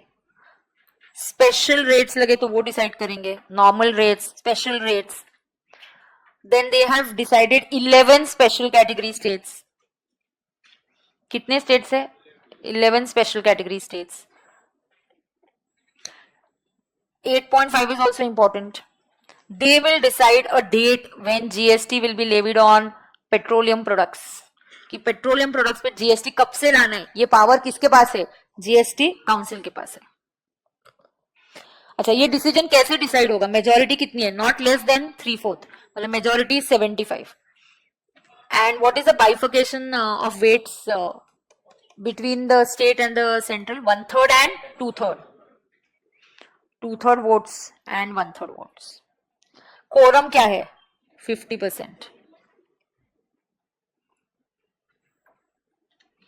अगर कोई डिस्प्यूट भी हुआ between government of India and states, या बिटवीन 2 स्टेट्स एंड 1 यूटी, एक गवर्नमेंट, तो ये कौन सॉल्व करेगा, they will design a mechanism to dissolve the disputes. तो ये भी आपको लर्न करना पड़ेगा। थ्योरी आया तो कि जीएसटी काउंसिल के क्या फंक्शंस है, एक रेट्स रेकमेंड करना, स्पेशल रेट्स रेकमेंड करना, 5 पेट्रोलियम प्रोडक्ट्स पे जीएसटी हम कब से लगाएंगे वो रेकमेंड करना, कौन से गुड्स एग्जम्प्ट होंगे वो, एक थ्रेशोल्ड लिमिट होता है, मतलब जब से आप जीएसटी का रजिस्ट्रेशन करोगे वो होता है, और उसके बाद अगर डिस्प्यूट्स होते हैं between government, set up a mechanism for resolving the disputes. समझा क्या नहीं समझा? समझा।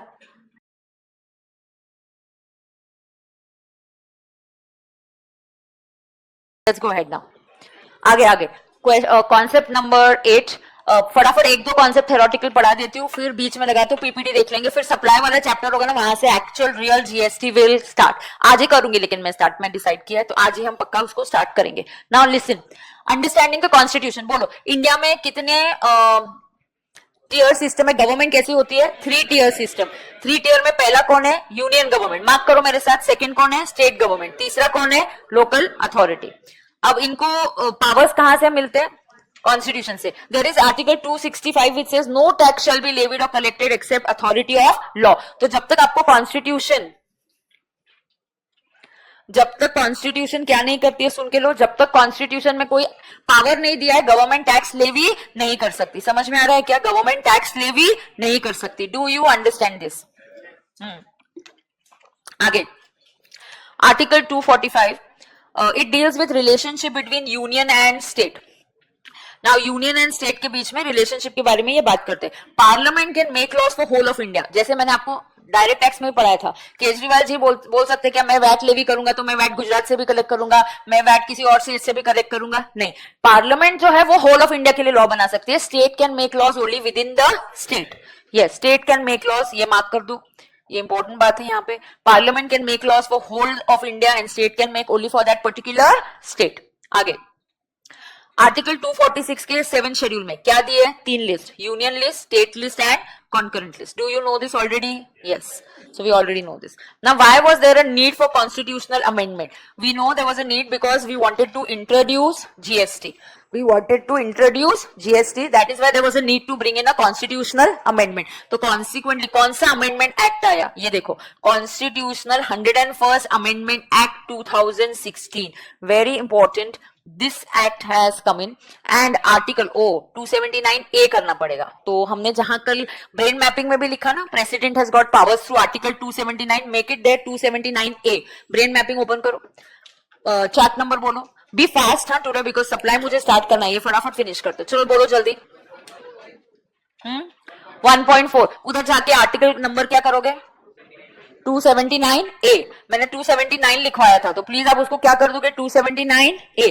Please make the change in chart number 1.4. कर दिया क्या सबने? Yes, okay.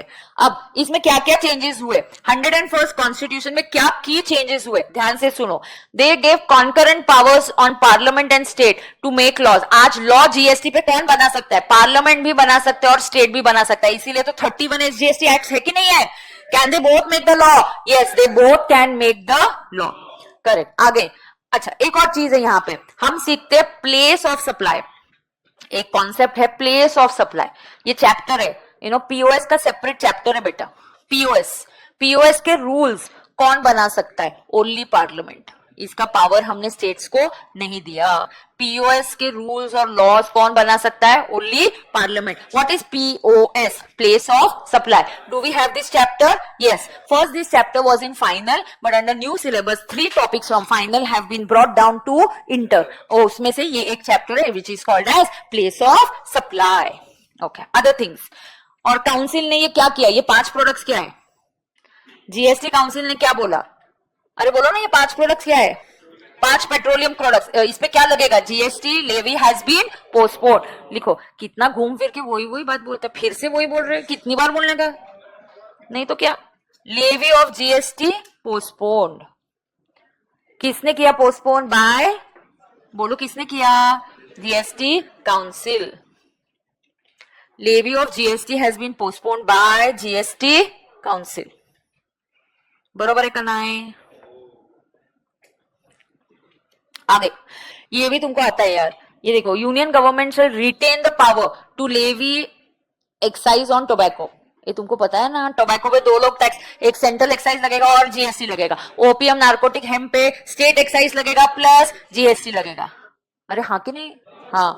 आर्टिकल 279A किसको पावर दी है? प्रेसिडेंट को. क्या बनाने के लिए? GST council. ये जीएसटी काउंसिल आया, इसकी प्रोविजन 12 सितंबर को आई. तुरंत 3 दिनों में प्रेसिडेंट ने जीएसटी काउंसिल बना दिया. ये डेट आपने कल ब्रेन मैपिंग में लिख के लिया है. That GST council was formed from 15 September 2016. चलो बोलो, GST council was formed on what day? 15 September 2016. Correct. आगे देखो, who will be the chairman of GST council? Union finance minister. And बाकी जो मिनिस्टर्स इंचार्ज ऑफ फाइनेंस है state के, वो इनके क्या बन जाएंगे? मेंबर्स बन जाएंगे. Okay, now here question number 10, just listen. हाँ, there was a concept of declared goods and goods of special importance in constitution which has been done away. Old CST था ना पहले, सीएसटी सेंट्रल सेल्स टैक्स, वहां पे special goods, declared goods होते थे. अभी हमने बोला नहीं, कोई स्पेशल और कोई डिक्लेयर्ड नहीं, all goods will be same. So point number 10 क्या बोलता है? ध्यान से सुनो. ओल्ड एक्ट्स में, सीएसटी में there was a concept of declared goods. आज वो कॉन्सेप्ट जीएसटी में नहीं चाहिए, इसीलिए इस कॉन्सेप्ट को हमने कर दिया delete. So earlier, point number 10 के लिए लिखो, earlier in central sales tax there was a concept of, कालचा लेक्चर बहुतेक टॅक्सच्या ह्याच्यात अपलोड झालाय, चुकून डीटी मध्ये अपलोड झालाय. हा, earlier in central sales tax there was concept of, कौन सा कॉन्सेप्ट था बेटा? Declared goods. These were goods of special importance.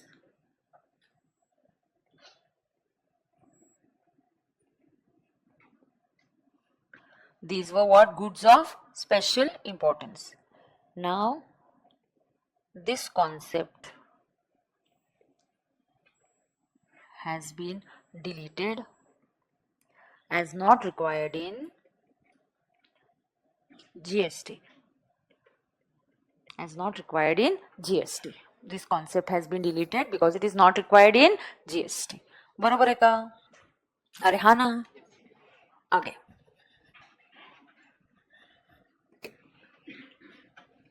Done है. ओहो डन है का. Declared goods means old indirect taxes में ना इनके लिए खास अलग प्रोविजंस होते थे. कुछ गुड्स के लिए इनको स्पेशल इंपॉर्टेंस का गुड्स बोला जाता था. एक लिस्ट होती थी और इनके लिए ओल्ड सीएसटी में, सेंट्रल सेल्स टैक्स में टैक्स के रेट्स कम होते थे, उसकी प्रोविजंस थोड़ी सी अलग होती थी. अभी ऐसा है ही नहीं. तो मैम वो क्या थे, कौन से गुड्स थे, ये पढ़ने की जरूरत ही नहीं है क्योंकि अभी ये है ही नहीं. तो declared goods were some goods that were given special importance and they had different provisions. उनके लिए टैक्स के रेट्स अलग हुआ करते थे. आज ये कॉन्सेप्ट रिक्वायर्ड है क्या? नहीं. जीएसटी में ऐसा कुछ है क्या? नहीं. तो हमने ये कॉन्सेप्ट को डिलीट कर दिया. ओके अरुण, समझा कि नहीं समझा? हाँ, आगे देखो. ये देखो की चेंजेस. पहले देखो आर्टिकल 246. एक मिनट, इसमें से कौन से इंपॉर्टेंट है वो आपको सिर्फ बोलूंगी, वही लर्न करना. फिर बेनिफिट्स ऑफ जीएसटी हो गया. 9, 10 कितने कॉन्सेप्ट है? 11 तो पेंडिंग रहता है, मैं बाद में पढ़ाती हूँ. हो ही जाएगा, फिर खत्म ही कर देती हूँ, कुछ पेंडिंग नहीं रखते. 11 है ना? हाँ ठीक है, पूरा ही कर देंगे. चलो, नॉट मच. ठीक है, एक मिनट. ये जो है ना आर्टिकल, ये देखो 9.4 की चेंजेस. ये क्या है? की चेंजेस. इसमें से कौन से इंपॉर्टेंट है? पहले मेरे पास ये लास्ट इसका मार्किंग है, आप पहले मार्किंग कर लो. इसमें से क्या इंपॉर्टेंट है? जीएसटी,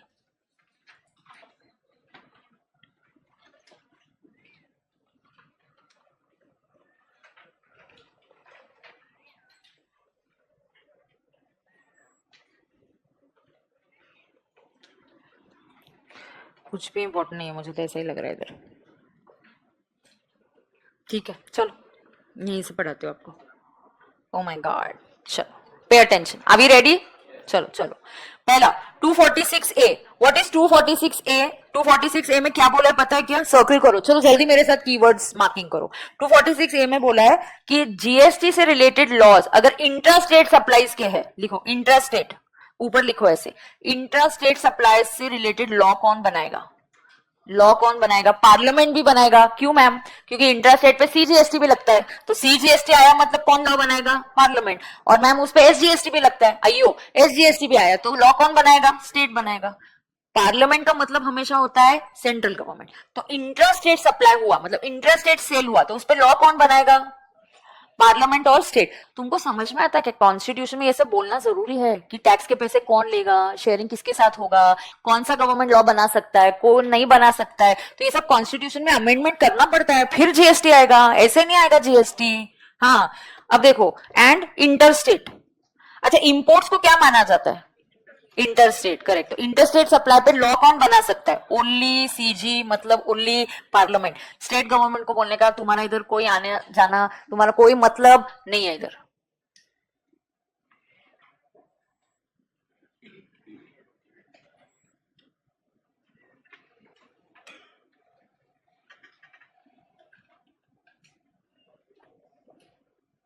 अगला 248 पढ़ू क्या? अगला 248. It gives residuary powers to Parliament to make laws in any other matter not in the concurrent list or state list. Residuary matter. अगर कोई residuary matter होगा तो लॉ कौन बनाएगा? Parliament. Correct. This article has been amended. Now this power has been subjected to 246A.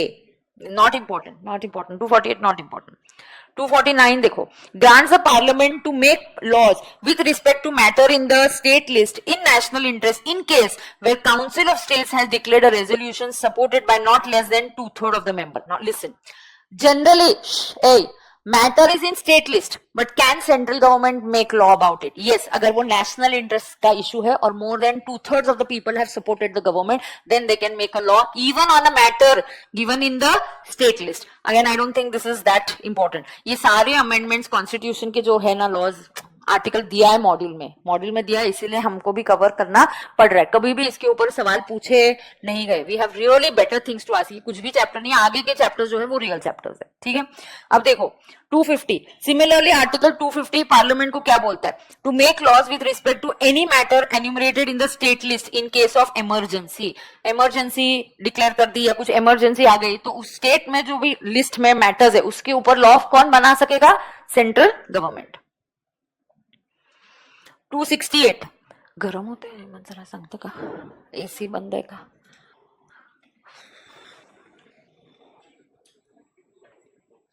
Important जो है अगला page ही है, ये इतना इंपॉर्टेंट नहीं है. चलो आगे. Duties levied by center but collected and appropriated by states. This is also, it stipulates that stamp duties, such duties of excise on medicinal and toilet preparation mentioned in union list shall be levied by government of India but collected in the case where duties are leviable by any union territory by government of India. तो अगर ऐसी excise duty जहां union territory में levy किया जा रहा है वो collect कौन करेगा? Government of India. Again not very important. 268 तो अभी ओमिट हो गया है, नाउ ओमिटेड, सो वो पढ़ना ही नहीं है. 269. चलो 269 थोड़ा जीएसटी से रिलेटेड है. हाँ, levy and collection of GST on interstate. चलो सर्कल करो इंटरस्टेट. इंटरस्टेट सप्लाई से रिलेटेड लॉ कौन बनाएगा? गवर्नमेंट. सर्कल करो. बाद में क्या ये शेयर किया जाएगा? ये इंटरस्टेट पे क्या लगेगा? आईजीएसटी. बोलो, will it be apportioned between the union and the state? What is the meaning of apportion? इसका मतलब है आईजीएसटी विल बी शेयर्ड. बोलो IGST will be share. IGST जो कलेक्ट होता है 50% पैसा किसके पास जाता है? सेंट्रल के पास. बचा हुआ 50 किसके पास जाता है? स्टेट. कौन सी स्टेट के पास? Buying state. GST is a destination based tax. Is it clear? Import को क्या माना जाएगा? ऑलरेडी सिखा दिया है. Import will be treated as, circle करो, इंटरस्टेट. एंड इंटरस्टेट हो तो उस पे क्या लगेगा? आईजीएसटी. इंपोर्ट पे क्या लगेगा? आईजीएसटी लगेगा because it is treated as interstate. अच्छा, अमाउंट जो भी आईजीएसटी की कलेक्ट होगी, it shall not form a part of consolidated fund of India. This is to allow transfer between center and state. Let me tell you, whatever will go into CFI, Consolidated Fund of India, it belongs to central government. तो पहले आप sharing करो, उसके बाद उस पैसे को CFI. ये किसने बोला रहेगा ये सब डालने के लिए? State government. स्टेट गवर्नमेंट ने बोला नहीं, इंटरस्टेट है टीटीएमएम करेंगे. इंटरस्टेट है तो आई लगा, बट आईजीएसटी का क्या करो? शेयरिंग करो. आईजीएसटी का क्या करो? शेयरिंग करो. बराबर है. तो कॉन्स्टिट्यूशन में भी दिया है कि नहीं दिया है? यस. आगे article 270. 270 is amended to provide for distribution of goods and service tax between centre and state.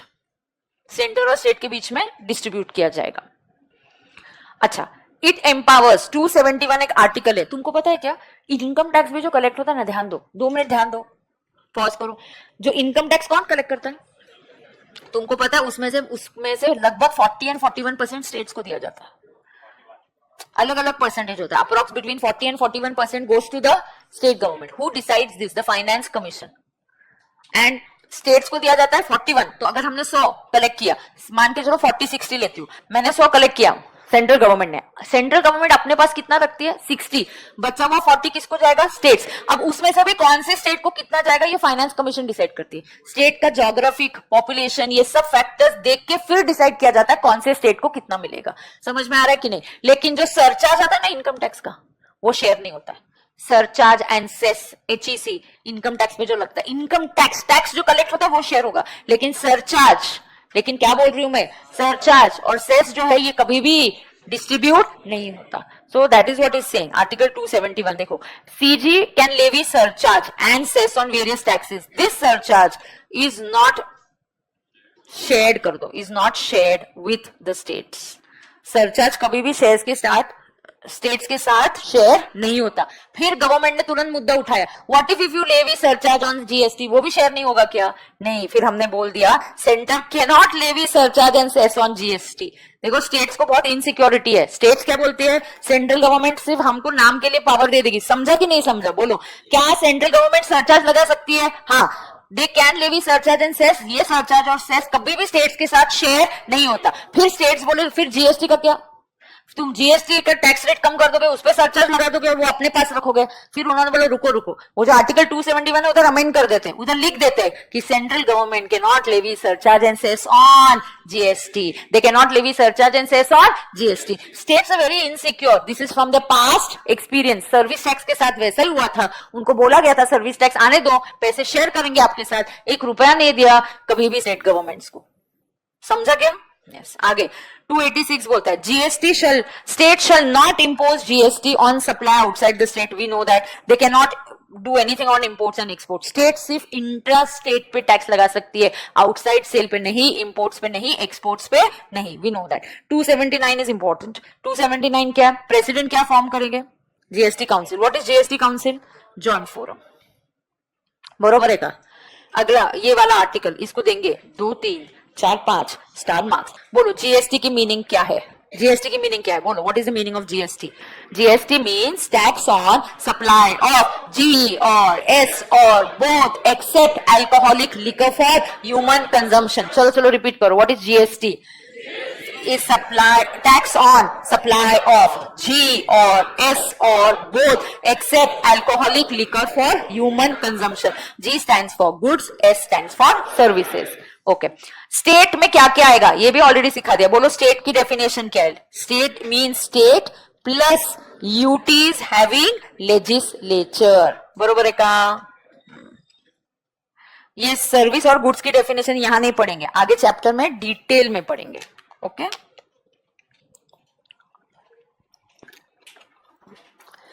UTs are administered by whom? President. And 5 UTs हैं, करेक्ट है क्या भैया? अंडमान निकोबार, दादरा नगर, लक्षद्वीप, लद्दाख। करेक्ट। इंडिया की डेफिनेशन में क्या आना चाहिए? 28 स्टेट्स कर दो और 8 यूटीज। क्यों गड़बड़ क्या हो गई? मैंने 29 + 7 कैसा? अब क्या हो गया मैम? अब क्या हो गया? 28 + 8 यूटीज। समझ में आ गया? हाँ ना? जम्मू कश्मीर इधर ऐड हो गया ना। इंडियन टेरिटोरियल वाटर्स, ये इंडिया में पढ़ा है हमने। इंडिया की डेफिनेशन इनकम टैक्स में पढ़ी है क्या? बोलो क्या है इंडिया की डेफिनेशन? Land mass. तुमको ऐसे याद है क्या? मैंने डायग्राम ड्रॉ किया था, ये आपका क्या है? Land mass. फिर यू हैव, अरे गर्म होते रहे, एसी बंद है क्या सब जगह? This is water. कितना पानी तक हम जा सकते हैं? कितना? 12 नॉटिकल माइल्स। अरे कुछ याद है कि नहीं है? 12 नॉटिकल माइल्स। फिर एक्सक्लूसिव इकोनॉमिक जोन, अरे ध्यान में है कि नहीं है? हाँ। फिर कॉन्टिनेंटल शेल्फ, ये जहां मैंने बोला था जहां लैंड खत्म होता है और पानी स्टार्ट होता है, ऐसे एकदम लैंड खत्म हो गया और तुरंत पानी स्टार्ट हो गया, ऐसा होता है क्या? स्लोली एंड स्टेडीली वो स्लोप कम कम होते जाता है। वो जो स्लोप है उसको बोलते हैं कॉन्टिनेंटल शेल्फ। उस स्लोप को क्या बोलते हैं? Continental shelf. Is that clear? India की डेफिनेशन इंपॉर्टेंट ये है कि सिर्फ 28 states plus 28 states plus 8 union territories. 8 union territories में से 3 को स्टेट माना जाएगा और 5 को यूटी माना जाएगा। Is that okay? पक्का? ओके आगे क्या हो गया रे? बेनिफिट्स ऑफ, क्या बोलते हैं? मेरी drawing, thank you thank you. चलो आगे जाएंगे। अभी हम जीएसटी में बहुत ड्राइंग करेंगे, फिर तुमको पता चलेगा कि मैम कितनी भारी आर्टिस्ट है।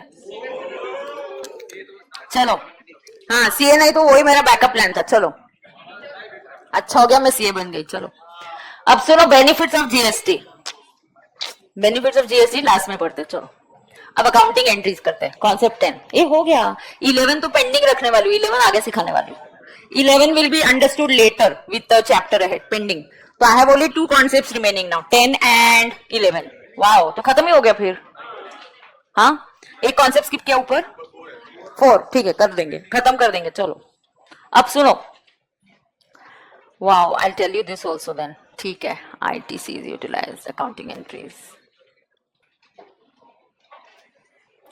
ठीक है, जाने तो पेंडिंग नहीं रखते, वो वापस करना ना, उससे अच्छा खत्म ही कर देंगे।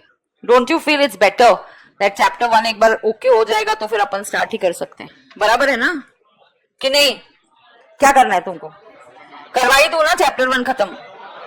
हाँ हाँ, फिर आज हो ही जाएगा सप्लाई चालू, बट देर से होगा फिर, ठीक है? अब सुनो, विल फिनिश, ऐसा आधा आधा रख के जरूरत नहीं है। हाँ ना, ध्यान दो।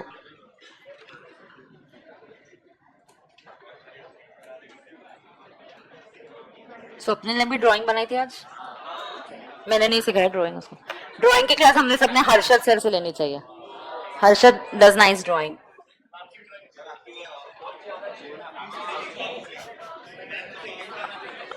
चलो ठीक है, सिंगिंग ने। अब सुनो सुनो सुनो, आई विल एक्सप्लेन यू। अच्छा, why am I explaining you this accounting entries? Because जब आप आर्टिकलशिप स्टार्ट करोगे ये आपको हेल्प करेगा। ये कहीं मॉड्यूल में नहीं दिया है, बट प्रैक्टिकली सबसे ज्यादा ये काम में आता है। फिर जब आर्टिकल्स मेरे ऑफिस में आते हैं उनको नहीं आती है ना, फिर इसलिए मेरे को लगता है ये सिखाना बहुत जरूरी है। They should know this accounting entries, okay? Yes, so you should know this accounting entries. Now listen very carefully. हाँ सुनो, कैसे होता है ना बेटा, ध्यान दो। देखो, ये जो भी इनपुट्स है, my inputs can be, now pay attention, this is your base beta, this is your base, okay? now आपका जो भी inputs है can be raw material, inputs can be capital goods, मुझे मशीनरी फैक्ट्री में लग सकती है, और it can be some services. तो मेरे जो इनपुट्स है ये 3 प्रकार के हो सकते हैं, आप वहां पे नोट करो। Inputs can be raw material, inputs can be capital goods, और इनपुट्स कैन बी सर्विसेज। और ये सब मेरी फैक्ट्री में, ऑफिस में आएगा, और फिर जो बाहर निकलेगा उसको हम बोलेंगे आउटपुट। फिर जो बाहर आएगा उसको हम क्या बोलेंगे? Output. Do you understand that? Yes. तो रॉ मटेरियल है, कैपिटल गुड्स है और सर्विसेज है। So there is a input and then there is an output. All okay with this? Yes. अब सुनना, ध्यान से सुनना, 2 मिनट आप लिखना मत, ठीक है? Don't write. Now see how it works. Do you no in GST I get a set of, yes, do you know on output tax is collected and that tax collected is called as output tax? Do you know government पता है किस पे focus करती है? Seller पे। जल्दी बोलो, government किस पे फोकस करती है? सेलर पे। और सेलर पता है अपने परचेजेस पे फोकस करता है। वो गवर्नमेंट को बोलेगा रुको रुको, ध्यान दो, ये very important point, pay attention. You should all know, seller भी कभी बायर था। आपको ये समझना है कि गवर्नमेंट सेलर के पास जाएगी, इधर तेरा सेल्स कितना है, चल सेल्स पे जीएसटी दे, बोलता रुको मैंने परचेस करते हुए ऑलरेडी टैक्स दिया है। तो गवर्नमेंट सेलर पे फोकस करती है, सेलर अपने परचेस पे फोकस करता है, क्योंकि वो बोलता है मैंने इनपुट टैक्स पे किया, मुझे उसका सेट ऑफ चाहिए। तो ही सेज आई विल पे, ये जो इनपुट्स है on all this you have paid taxes. आपने जब खरीदा तब आपने टैक्स पे किया, सो ये paid taxes, these are called as input tax. और फिर आपकी जो टैक्स लायबिलिटी निकालते हैं ना बेटा, क्या निकालते हैं हम? आपकी tax liability. It is equal to output tax minus input tax. It is output tax minus input tax. समझ में आ रहा है क्या? फिर हम आपकी लायबिलिटी निकालेंगे, वो कैसे आएगी? Output tax minus input tax. समझ में आ रहा है कि नहीं आ रहा है? जल्दी बोलो, पक्का? यस। अब देखो यहां पे इसकी अकाउंटिंग एंट्री कैसी होती है। मान के चलो my purchases is 1 lakh. On 1 lakh purchases I must have paid CGST 9%, that's 9,000. 9% SGST, ये मेरा परचेज है। अब ध्यान से सुनना और समझना बेटा, फिर मैं लिखने का चांस दूंगी, फिर गाना सुनते सुनते लिख के लेना, बट फिनिश। मेरा ऐसा मानना है कि अगर आप देखो, अकाउंटिंग एंट्री ये चार्टर्ड अकाउंटेंट की भाषा है, लैंग्वेज है। अगर आप कोई भी ट्रांजैक्शन को अकाउंटिंग एंट्री के थ्रू बता पाते हो, मतलब आपका फंडा बहुत क्लियर है। Only then I believe that your concepts are clear, because that's our language. When we talk, we are always talking in form of accounting entries. So if you are able to do accounting entries properly, only then I believe your funda is clear. That's our language of talking. Okay? Anything that happens at a client's place, I should be able to tell the client what is the accounting entry. तो जैसे कि मैंने आपको बोला, मैंने जब आपको income tax पढ़ाया, क्लाइंट ने बोला कि मैम मुझे ना गोल्ड मिला फ्रॉम माय सप्लायर, क्योंकि मैंने टारगेट बहुत परचेज किया, इसलिए आई गॉट गोल्ड। इसको मैं बुक्स में कैसे रिकॉर्ड करूं? कोई सिखाता नहीं है ये आपको, बट आपको लॉजिकली सोचना है। गोल्ड मिला, oh it's a benefit, benefit मिला, इट्स इनकम, इनकम है तो मुझे क्रेडिट करना पड़ेगा। अब डेबिट करना है तो दूसरा इफेक्ट मैं कहां दूंगी? तो मैंने उसको बोला gold account debit as your investment to incentives. समझ में आता है? क्योंकि गोल्ड वो फ्यूचर में, आज तो गोल्ड उसका इन्वेस्टमेंट हो गया ना, गोल्ड तो उसका करंट एसेट या इन्वेस्टमेंट जैसा ही हो गया। वो जब बेचेगा तब मुझे बैलेंस शीट में उसका पता चलेगा प्राइस क्या है। तो कोई भी चीज को आपको अकाउंटिंग एंट्री में बोलते आना चाहिए। सीए को नहीं आएगा तो किसको आएगा फिर? Okay, now understand. When I say purchases of 1 lakh, 9% CGST, 9% SGST. तो यहाँ क्या होगा, इसकी जो अकाउंटिंग एंट्री है, पता है ट्रेडिंग आयल से टोटल यहाँ दिया हुआ है, अच्छा नेट अमाउंट नहीं, टोटल अमाउंट 1 लाख, ये 9% 9,000, 9% 9,000, नेट नहीं टोटल अमाउंट बोलना है, विच इज 1,18,000। और मैंने सेल मान के चलो 2 लाख का किया, 2 लाख पे 9% CGST, 9% SGST, 18 and 18, तो मेरा जो टोटल अमाउंट है 2,36,000। Now how does this get recorded? Understand this very carefully. मेरी जो अकाउंटिंग एंट्री है परचेज की, it looks like this: purchase account debit, 1 lakh he purchase है मेरा, ये 1 लाख ट्रेडिंग अकाउंट में जाता है। And what about this ma'am, CGST, SGST, this is my input tax, इसको डेबिट ही आएगा, लेकिन ये करंट असेट में जाएगा, ड्यूटीज एंड टैक्सेस में जाएगा, ये करंट असेट में जाएगा। इट्स असेट फॉर मी, क्योंकि मैं इसका फ्यूचर में क्या लेने वाली हूँ, सेट ऑफ लेने वाली हूँ, इसलिए इसको कॉस्ट में ऐड करने को मना किया। सबसे इंपॉर्टेंट बात है ये, आपको अकाउंटिंग एंट्री, वहां उधर जो बैठा अकाउंटेंट है उसको अगर नहीं समझ रहा है तो आपको समझना चाहिए ये एंट्री कैसे करनी है। 110 रुपीज का रॉ मटेरियल है, 100 कॉस्ट में जाता है और 10 आप असेट करके रिकॉर्ड करते हो, बिकॉज आप इसका आगे सेट ऑफ लेने वाले हो। So I will show this as 9,000 and 9,000, this goes in balance sheet. Basically you put it as accounting ledger, का नाम कुछ भी दो, फर्क नहीं पड़ता है, उसको इफेक्ट किधर दिया वो इंपॉर्टेंट है। तो this is 9 and 9 and then I will say to creditors or to bank whatever, 1,18,000। फिर सेल का क्या होता है, I will record bank account या I will say debtors account, कितनी 2,36,000 टू सेल्स। अब मेरी कमाई 236 नहीं है, मैंने लिया 236, बट उसमें से मेरी कमाई सिर्फ 2 लाख है, क्योंकि 36,000 मैंने टैक्स के नाम पे जमा किया और मुझे गवर्नमेंट को देने का है, it's my liability. So to sale होगा 2 लाख, टू जीएसटी पेएबल है, ये CGST पेएबल है आपका, ये कितना पेएबल है 18,000, टू SGST पेएबल 18,000। तो the GST that you collect can not be recorded as your income, आपके ट्रेडिंग अकाउंट में सिर्फ 2 लाख जाना चाहिए। ये क्रेडिट है, लेकिन ये क्या इंडिकेट कर रहा है, liability.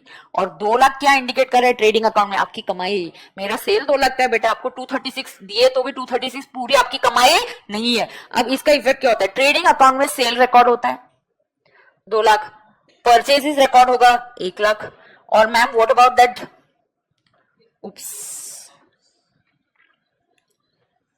GST payable on the credit side, I'll say GST payable, my liability, CGST payable कितना है मेरे हिसाब से 36, 18 टोटल 36 है, CGST payable 18, लेकिन इसके against government focuses on sales, government calls you, hey seller इधर आ, सेल कितना हुआ, चल उसका 18% 36,000 टैक्स दे, बोलता नहीं रुको, he focuses on purchases. He says मैंने खरीदते वक्त ऑलरेडी टैक्स पे कर दिया है, कितना पे कर दिया है, तो हम बोलेंगे यहाँ देखो परचेज के टाइम इधर, so I will take a credit, so I will say to set off ITC लूंगी मैं, CGST जो इनपुट टैक्स है 9,000, SGST जो है वो 9,000, तो नेट मुझे पेएबल कितना आएगा 18, लेकिन 18,000 कैसे, आई हैव टू पे CGST 9 and SGST 9। So understand, ये मेरी लायबिलिटी है और ये मैंने क्या कर दिया, ये मैंने सेट ऑफ लिया, इसको बोलते हैं ITC लेना। And then I will pay by, यहाँ पे ये पेएबल है तो ये मैं इधर पेएबल, या मैं इसको क्या बोल सकती हूँ, टू बैंक, ये गवर्नमेंट को जाके पे करना टू बैंक, तो फिर ये अकाउंट क्लोज हो जाएगा 36 लेजर क्लोज हो जाएगा। समझा कि आपको, मेरी लायबिलिटी है, जो सेल पे आई वो मेरी लायबिलिटी है, जो परचेज के टाइम आई वो मेरी असेट है, ये सेट ऑफ करके बचा हुआ मुझे पेमेंट करना है, बचा हुआ मुझे क्या करना है, पेमेंट करना है। Do you understand that?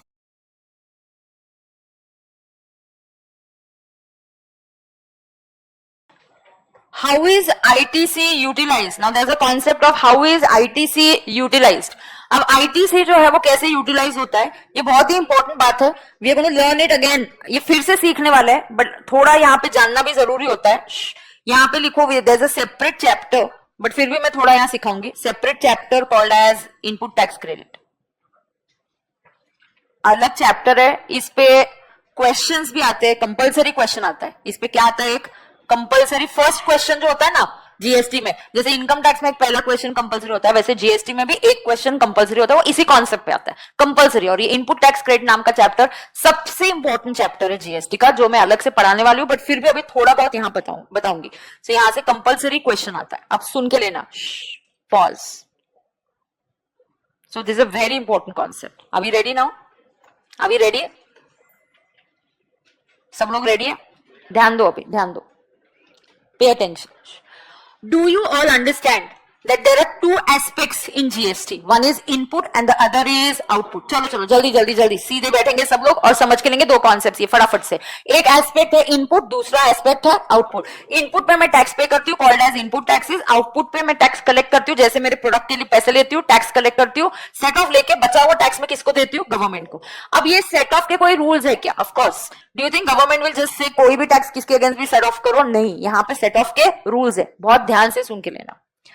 यहां एक बकेट बनेगा, क्या बनेगा? एक बकेट। अब ये जो बकेट है ये आपका करंट एसेट है। जैसे जैसे आप परचेज करोगे, परचेज का अगर 1 लाख परचेज है तो 1 लाख ट्रेडिंग अकाउंट में जाएगा, उसके ऊपर का टैक्स बकेट में डालते जाओगे। So you are saving it. Bucket में आप जो भी इनपुट के टाइम, परचेज के टाइम आपने जो भी टैक्सेस पे किया, आप क्या करोगे? बकेट में डालते जाओगे, बकेट भरते जाओगे। And then when you need it, when will you need it to pay liability? जब जैसे ही आपका सेल होगा, गवर्नमेंट आएगी, ए सेलर इधर आ, सेलर इधर आ, तेरा सेल कितना हुआ? तेरा सेल कितना हुआ? जितना सेल हुआ उस पे जीएसटी पे कर। वो बोलेगा रुको रुको, he will look at his bucket, he says already मेरे पास taxes paid है। So your bucket is going to be your current asset, and whatever is my sale, government is going to focus only on my sale का amount। ध्यान से सुन के लो, this is a key. You understand this, then your GST becomes very very easy. You don't understand this, then you will struggle throughout in GST.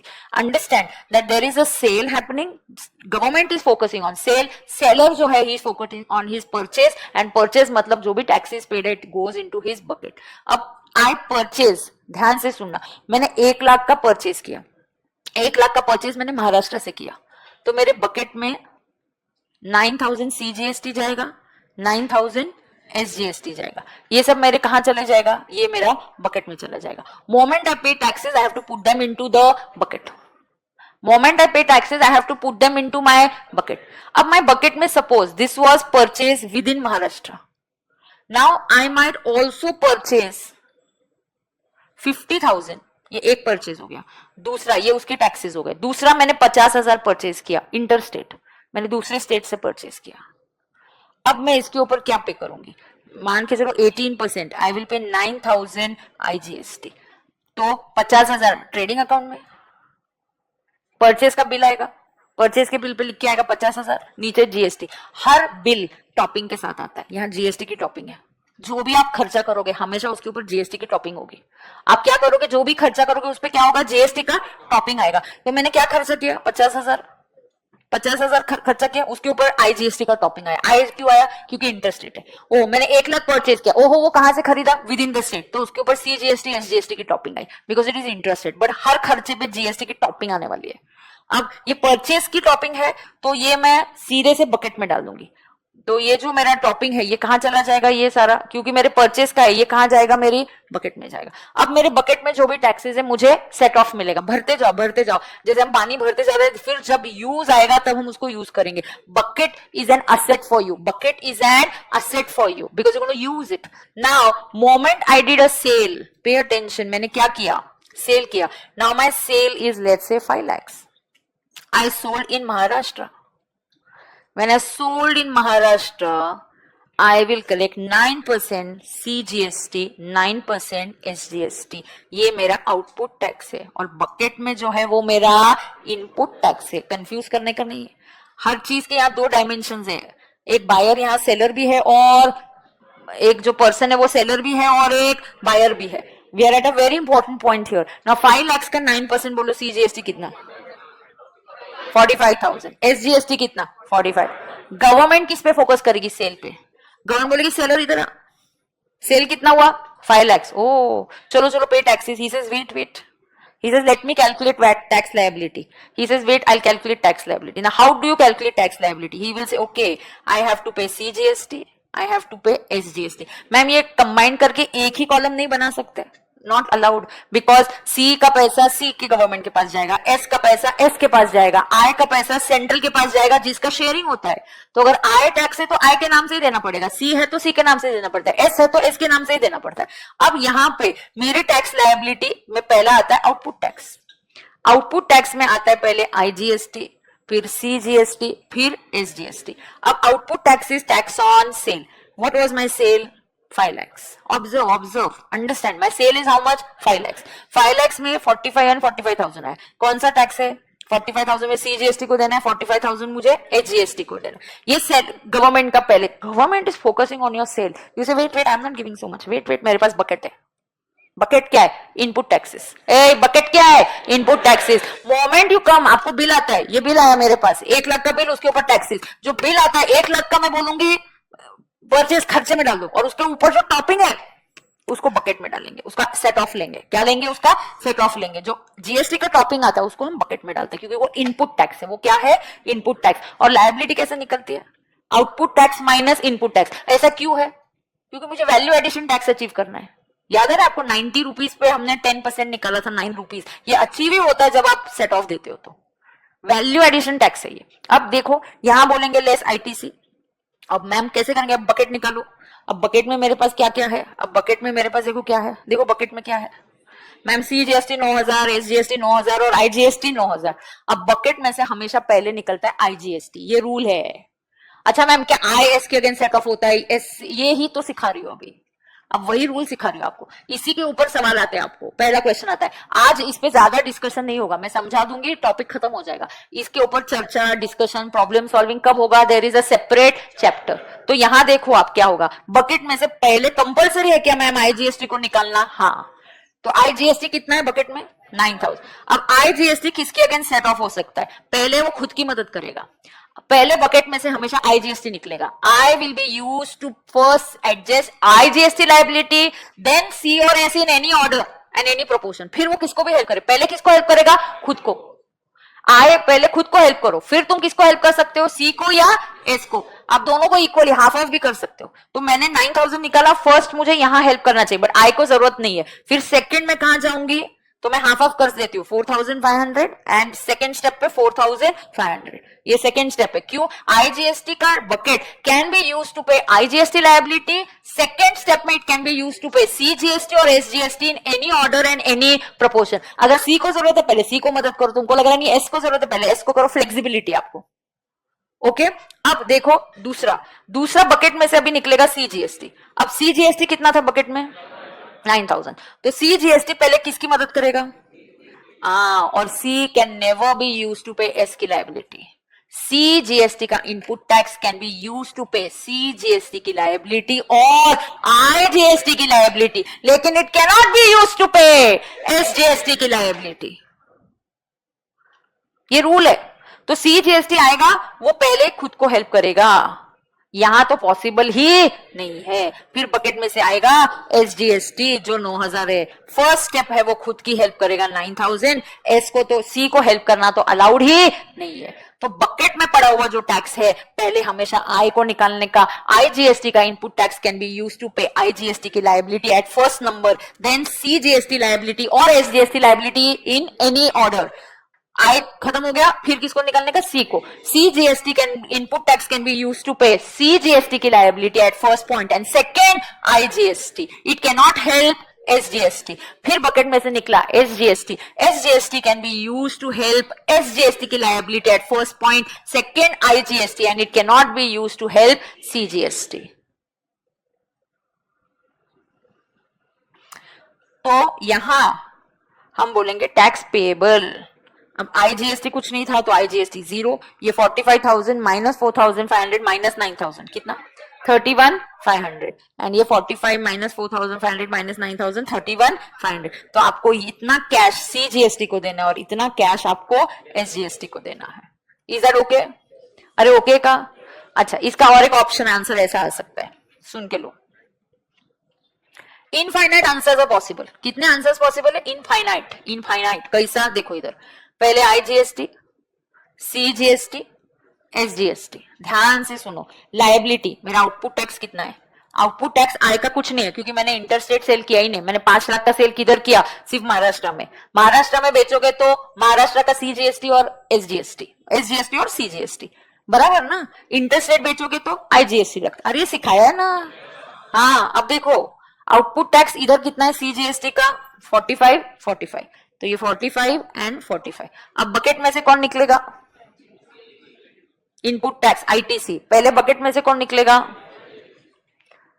IGST कितना है, देखो 9000, तो पहले IGST को निकालो। आय बोलता है मेरे को खुद यहां मदद की जरूरत नहीं है, ठीक है मत करो। Can I help completely CGST, yes help it, no problem. As far as you're giving the best solution to the client, there's no problem. I can help. I की लायबिलिटी सेकेंड नंबर पे सी को कर सकता है या S को कर सकता है या किसी भी ऑर्डर और प्रोपोर्शन में कर सकता है। अब यहां मैंने सोचा कि चलो सीजीएसटी को पे कर दो, कोई प्रॉब्लम नहीं है। सेकेंड देखो बकेट में से किसको निकालेंगे, सीजीएसटी कितना है 4000, हाँ ना, अच्छा 9000 है, ओके सीजीएसटी 9000 है, तो 9000 आएगा। 9000 उसको खुद को ही हेल्प करना पड़ेगा, 9000 आय को जरूरत नहीं, इधर पॉसिबल नहीं है। तीसरा बकेट में से कौन निकलेगा, एसजीएसटी, वो भी 9000 है, वो खुद को हेल्प करेगा, ये 1 नंबर पे, यहां तो पॉसिबल ही नहीं है। तो अब टैक्स पेएबल कितना आ रहा है, ये 0, ये 45 माइनस 9 बोलो कितना है 27,000, और इधर 45 माइनस 9 36। तो ये आप किसको दोगे, सीजीएसटी, ये आप किसको दोगे, एसजीएसटी। टोटल कितना आया, सेम आएगा। ये टोटल 63 है, ये टोटल भी 63, तो कोई भी आंसर चल सकता है। मैम मुझे सी की जगह पहले आई को एस से यूज करना है, कर लो, कितने भी वैरायटी ऑफ आंसर्स आ सकते हैं। सिर्फ रूल याद रखो, बकेट में से पहले कौन निकलेगा, IGST input can be use to pay IGST liability at first point. Second number पे कोई भी आ सकता है, सी भी आ सकता है या एस भी आ सकता है। बकेट में से दूसरा कौन निकलेगा, सीजीएसटी का input can be use to pay CGST की liability at first point, second IGST, S के लिए नहीं। फिर बकेट में से निकलेगा एसजीएसटी का इनपुट टैक्स, एसजीएसटी का input tax can be use to SGST liability at first preference, second IGST, not for CGST. अलग अलग, मैम मैं ऐसा करूं, मैम मैं वैसा करूं, you can do it, an number of options are available, बहुत अलग अलग चॉइसेस हैं। तो मैम सबसे बेस्ट कौन सा है, जहां सबसे मिनिमम टैक्स कैश में पे करने को आ रहा है, मिनिमम टैक्स कैश में पे करने को आ रहा है। मैम ऐसा कैसा होगा, कभी और ऑप्शन, एक ऑप्शन अच्छा नहीं है, एक ऑप्शन करेक्ट है, एक गलत है, ऐसा होगा क्या, हाँ होगा। जब मैं इसके रिलेटेड क्वेश्चन पढ़ाऊंगी तब आपको समझाऊंगी। फिर मैम ये अभी आपने क्यों समझा है, क्योंकि ये सेट ऑफ का कॉन्सेप्ट कभी कभी किसी चैप्टर में आने वाला है, इसलिए इतना बेस आपको पता होना चाहिए कि सेट ऑफ किसका किसके अगेंस्ट मिलता है। I will be needing that, solely उतना ही बताऊंगी। किसी को कोई दिक्कत है क्या, तो ये देखो ये रूल देखो क्या बोलता है, इट सेज आईजीएसटी का इनपुट टैक्स किसके लिए यूज होगा, देखो पहले नंबर पे कौन है, आईजीएसटी, सेकंड पे C S UTGST in any order and any proportion, second CGST का इनपुट टैक्स, ये किसके लिए यूज होगा, सीजीएसटी के लिए। फिर अयो कैंसिल कर दो, उधर आईजीएसटी कर दो, ओ माय गॉड।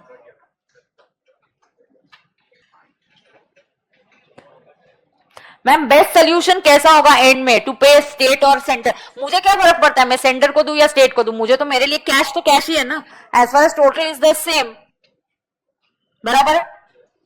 अरे हाँ ना। अब आगे देखो, एसजीएसटी का input is use to pay SGST and then use to pay IGST. Always bucket में से पहले फिनिश आईजीएसटी का आईटीसी, फिर बाकी को निकालो, मतलब पहले आईजीएसटी को निकालो, फिर किसको निकालो, सी को निकालो और फिर एस को निकालो। CGST input tax can not be use for SGST, SGST ITC can not be use for CGST, and to pay IGST liability अगर पे करना है तो ये सीक्वेंस फॉलो करना पड़ता है। क्या पे करना है आपको, आईजीएसटी की लायबिलिटी के लिए पहले आई, फिर सी, फिर एस। क्यों, आई किसका है, सेंट्रल गवर्नमेंट का, तो वो बोलेगा पहले खुद को मदद करो, पहले आई से हेल्प लो, फिर लगेगा तो सी की हेल्प लो, फिर लास्ट में लगेगा तो एस की हेल्प लेना। ये डिटेल में with questions we are going to solve in the chapter of input tax credit. फिर से ये सेम विथ एग्जांपल मैं आपको सिखाने वाली हूँ, समझा कि नहीं समझा। यस, इसका एक एग्जांपल आपको लिखना है क्या, वो एग्जांपल कि नहीं लिखना है, नहीं लिखना है, हम डिटेल में वो करने वाले हैं, उधर डिटेल फिर से होने वाला है, तो आप चिंता मत करो, बराबर है क्या।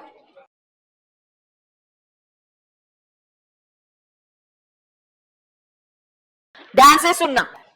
अच्छा जैसे टैली सॉफ्टवेयर है, 5 minutes, girls and boys, don't talk. सुनो, जीएसपी क्या है? जीएसटी सुविधा प्रोवाइडर्स। क्या है? जीएसटी का फुल फॉर्म क्या है? जीएसटी सुविधा providers. Okay, these are software. आप यूज ही कर रहे थे सॉफ्टवेयर अकाउंटिंग करने के लिए। क्या करने के लिए? अकाउंटिंग करने के लिए people were using tally, they were using different software. तुमको पता है जीएसटी इंप्लीमेंट होने से पहले डेट फिक्स हो गई थी। 6 महीने से पहले गवर्नमेंट ने सारे सॉफ्टवेयर कंपनीज को कांटेक्ट किया, उनको पहले से ही बता दिया हमें क्या इंफॉर्मेशन लगने वाली है। तो सॉफ्टवेयर में चेंजेस पहले से ही हो गए थे। 1 जुलाई से बिलीव मी सारे सॉफ्टवेयर रेडी थे to implement GST right from 1 July. So government ने क्या किया? गवर्नमेंट ने क्या किया? मार्क करो, selected certain information technology enable service financial technological companies and they were called as GST सुविधा providers. Like example Tally, various software, accounting software and various accounting software. इन software के साथ इन्होंने पहले ही टाई अप कर दिया कि अकाउंटिंग करते वक्त यहां जीएसटी का एक कॉलम ऐड कर दो, एसजीएसटी का कॉलम ऐड कर दो, ऐसे हमने उनको पहले ही बता दिया। तो we already told the software companies to be ready. तो गवर्नमेंट ने ये कुछ सॉफ्टवेयर, मेजॉरिटी सॉफ्टवेयर जो यूज होते हैं, इनको सिलेक्ट किया और इनको बोला कि आप ये काम क्या कर दो पहले से ही, you be ready with GST requirement. So government ने क्या किया? यहाँ पे जीएसपी डेवलप्स एप्लीकेशन मतलब software. They develop their software having features like return filing, GST returns, reconciliation of purchase register, अलग अलग चीजें। ये सारा जो जीएसटी का कंप्लायंस है उसके साथ हम पहले ही रेडी हो गए थे। टैली में जीएसटी से रिलेटेड सब काम ऑलरेडी इनकॉर्पोरेट हो गया था। गवर्नमेंट ने पहले ही इनको सिलेक्ट करके इनको जीएसटी सुविधा प्रोवाइडर्स बोल के सिलेक्ट किया था। दे में also provide access to divide various GST related activities like uploading invoice, return filing। तो ये सब काम existing आपका जो अकाउंटिंग पैकेज था ना, ERP, उनके साथ ही हमने जीएसटी को मर्ज कर दिया। बराबर है?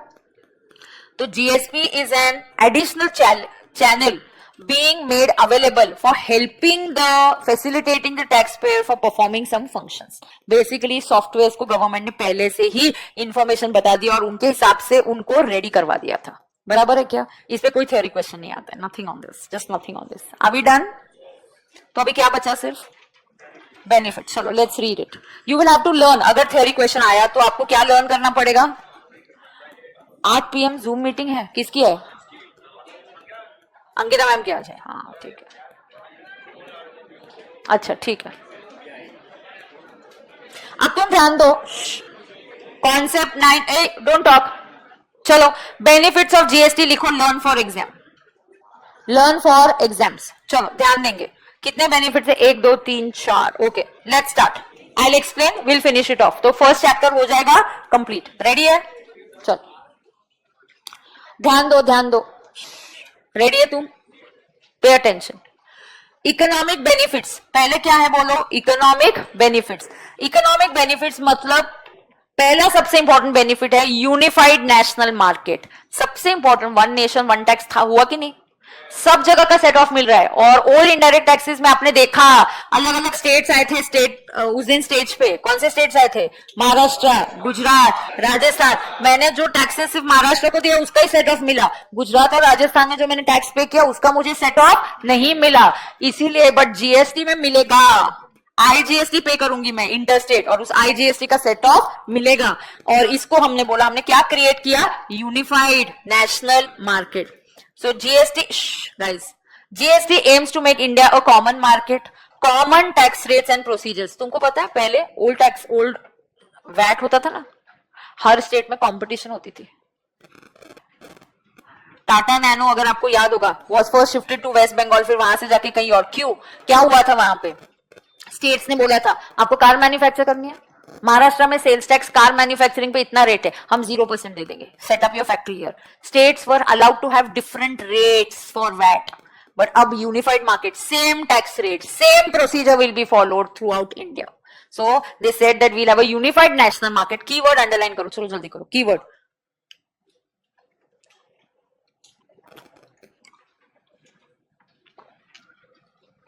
इंडिया को क्या बनाएंगे? Common market, common tax rate, circle करो, कीवर्ड है कॉमन टैक्स रेट्स होगा all across and common procedures. समझा क्या? दूसरा, मेक इन इंडिया इनिशिएटिव को बूस्ट मिला इसकी वजह से। क्या बूस्ट मिला किसको? Make in India. Yes, GST will give a major boost to make in India initiative of government by making goods and services produce in India competitive at national level and international. तो GST के आने की वजह से आपको free flow set of मिलेगा, आपके जो प्राइसेस है कॉम्पिटिटिव प्राइसेस होंगे as compare to international market. पहले आपको free flow of set off नहीं मिलता था तो आपको सब कॉस्ट में ऐड करना पड़ता था, बरोबर है का? इसकी वजह से एनहांस इन्वेस्टमेंट एंड एम्प्लॉयमेंट हो रहा है। Subsuming major taxes, GST and comprehensive set off की वजह से हमने फेज आउट किया, सीएसटी फेज आउट किया, वैट डिलीट किया, सर्विस टैक्स डिलीट किया, octroi, entry tax, entertainment tax levied by state government, सब डिलीट कर दिया, सब्ज्यूम हो गया ये सब। तो इससे क्या हो रहा है? आप locally, cost of locally manufactured goods and services has reduced, cost कम हो जाएगा तो automatically competitiveness of Indian markets will, goods will increase और इससे बूस्ट मिलेगा, people will be ready to invest. क्यों? क्योंकि हमारा कॉस्ट कम हो गया। कॉस्ट कम क्यों हो गया? Multiple taxes got subsumed. और ईज ऑफ, सेकेंड क्या हो गया अभी? चलो पहले इकोनॉमिक में क्या क्या बेनिफिट्स हुए बोलो मुझे। नेशनल मार्केट, चलो लिखो नेशनल मार्केट, फिर मेक इन इंडिया, फिर investment, enhanced investment. Yes, I will also schedule a Zoom meeting. Don't worry, another 2 days and I'll also be scheduling. Okay? Not with you, Re Baba. With I, I'm meeting you every day, na? ठीक है, तुम भी आना। National market, make in India and enhanced investment. झेपा कि नहीं झेपा? चला चला लवकर सांगा, झेपता है का नहीं झेपते? झेपता है, ठीक है, आगे जाएंगे। Simplified tax structure, ease of doing business, चलो this is really true, ease of doing business है। And certainty in tax administration, we are very sure क्या होने वाला है, क्या टैक्स रेट से, जो ओल्ड इनडायरेक्ट टैक्सेस में नहीं था। एंड ऑल्सो सिंप्लीफिकेशन हुआ है and uniformity, very important keywords क्या है यहाँ पे? Simplification and uniformity. So GST has brought in simplification of tax structure and there is uniformity and because of that there is ease of business, there is ease of business. तुमको पता है old sales tax में rates कैसे होते थे? 15.6, 13.4, 11.2, 12, multiple tax rates और हर state के अलग अलग। It was impossible, now there is uniformity, now there is simplification. झेपता है कि नहीं? इजी कंप्लायंस, ये थोड़ा सा सच नहीं है। रिडक्शन इन कंप्लायंस कॉस्ट तो बिल्कुल सच नहीं है, बट बोलना पड़ेगा तुमको। ओके ऑटोमेटेड, हाँ of course, first point totally agree, completely automated with the help of infrastructure, IT infrastructure, fantastic. Automated procedure, that is completely true and great use of IT, absolutely. तो इसकी वजह से simplified हो गया है, automated procedures हो गए, absolutely correct. Less public interface, तुमको पता है जितना तुम जाके वो खड़ूस एओ को मिलने जाओगे ना, उतना वो तुमसे ब्राइब मांगता है। अभी आओ भी मत, डिपार्टमेंट में जाने का ही नहीं, सब कुछ online, no interface, no interface. आप जितना पुलिस वाले को देखो, डायरेक्टली अगर कैमरा लगा हुआ है, सीसीटीवी है जहां पे आपको चलाना जाता है for breaking, you can go and से नहीं प्लीज यार कुछ तो करो यार, ऐसा है वैसा नहीं। अगर पुलिस वाला सामने तो आप बोलोगे मत, रिसीट मत काटो, ये 100 रुपया ले ले अपनी जेब में डाल दे। तो ये क्या हो रहा है? ब्राइब एंड करो, ये नहीं होगा अभी, कंप्लीटली ईज ऑफ डूइंग। तो कभी कभी सामने वाला पुलिस वाला हैरेसमेंट भी करता है ना, तो इसीलिए ईज ऑफ बिजनेस हो गया बिकॉज ऑफ जीएसटी। ठीक है, no public interface, there is no public interface. ये सच नहीं है, कोई रिडक्शन इन कंप्लायंस कॉस्ट नहीं हो गया। इनफैक्ट आपको अकाउंटेंट बहुत एजुकेटेड रखना पड़ता है जिसको जीएसटी समझ में आता है, और आपको बार बार सीए से हेल्प लेना पड़ता है जिसकी वजह से कंप्लायंस कॉस्ट बढ़ गया है। बट एग्जाम में आप ऐसा नहीं बोलोगे, आप बोलोगे कि compliance cost has been reduced. Okay, advantage for trade and industry, चलो benefits to agriculture and industry, GST has given a lot of relief to industry and trade by wider coverage of input tax। तो industry को relief कैसा मिला? बहुत input tax मिल रहा है, set of मिल रहा है, एब्सोल्युटली। और हमने बहुत से टैक्सेस को फेज आउट, जैसे सीएसटी निकाल ही दिया। फिर mitigation of ill effects of cascading नहीं हो रहा है। क्यों? अगर सेट ऑफ नहीं मिलता, डबल टैक्सेशन होगा और फिर कैस्केडिंग होता है। जीएसटी के आने की वजह से there is no cascading, GST के आने की वजह से there is a lot of ITC, therefore there is a relief to the industry and बहुत बेनिफिट मिला स्मॉल ट्रेडर्स और एंटरप्रेन्योर्स को। ये कैसे? आप सीखोगे, जीएसटी में थ्रेशोल्ड लिमिट बढ़ा दिया है ऑफ रजिस्ट्रेशन। मतलब पता है क्या? जिनका टर्नओवर 20 लाख के ऊपर है उन्हीं को जीएसटी में रजिस्टर करना है, या जिनकी सर्विसेज का टर्नओवर गुड्स के लिए 40 लाख है, सर्विसेज के लिए 20 लाख है। तो जो लोग 40 लाख के कोई स्मॉल शॉपकीपर है, उसका पूरे साल का टर्नओवर 25 लाख है, उसको जीएसटी में रजिस्टर करना ही नहीं है, कस्टमर से जीएसटी लेना भी नहीं है, गवर्नमेंट को देना भी नहीं है। तो ये थ्रेशोल्ड लिमिट बढ़ा दिया, up to 40 lakhs you do your business without registering in GST. So ये स्मॉल एंटरप्रेन्योर्स के लिए हमने ईज आउट कर दिया। समझा कि नहीं समझा? सर्विसेज के लिए लिमिट कितना है? 20 लाख सर्विसेज। तो नया आप सीए प्रैक्टिस चालू करते हो first year, it's very difficult no to get clients, people don't change their CA and doctors that easily.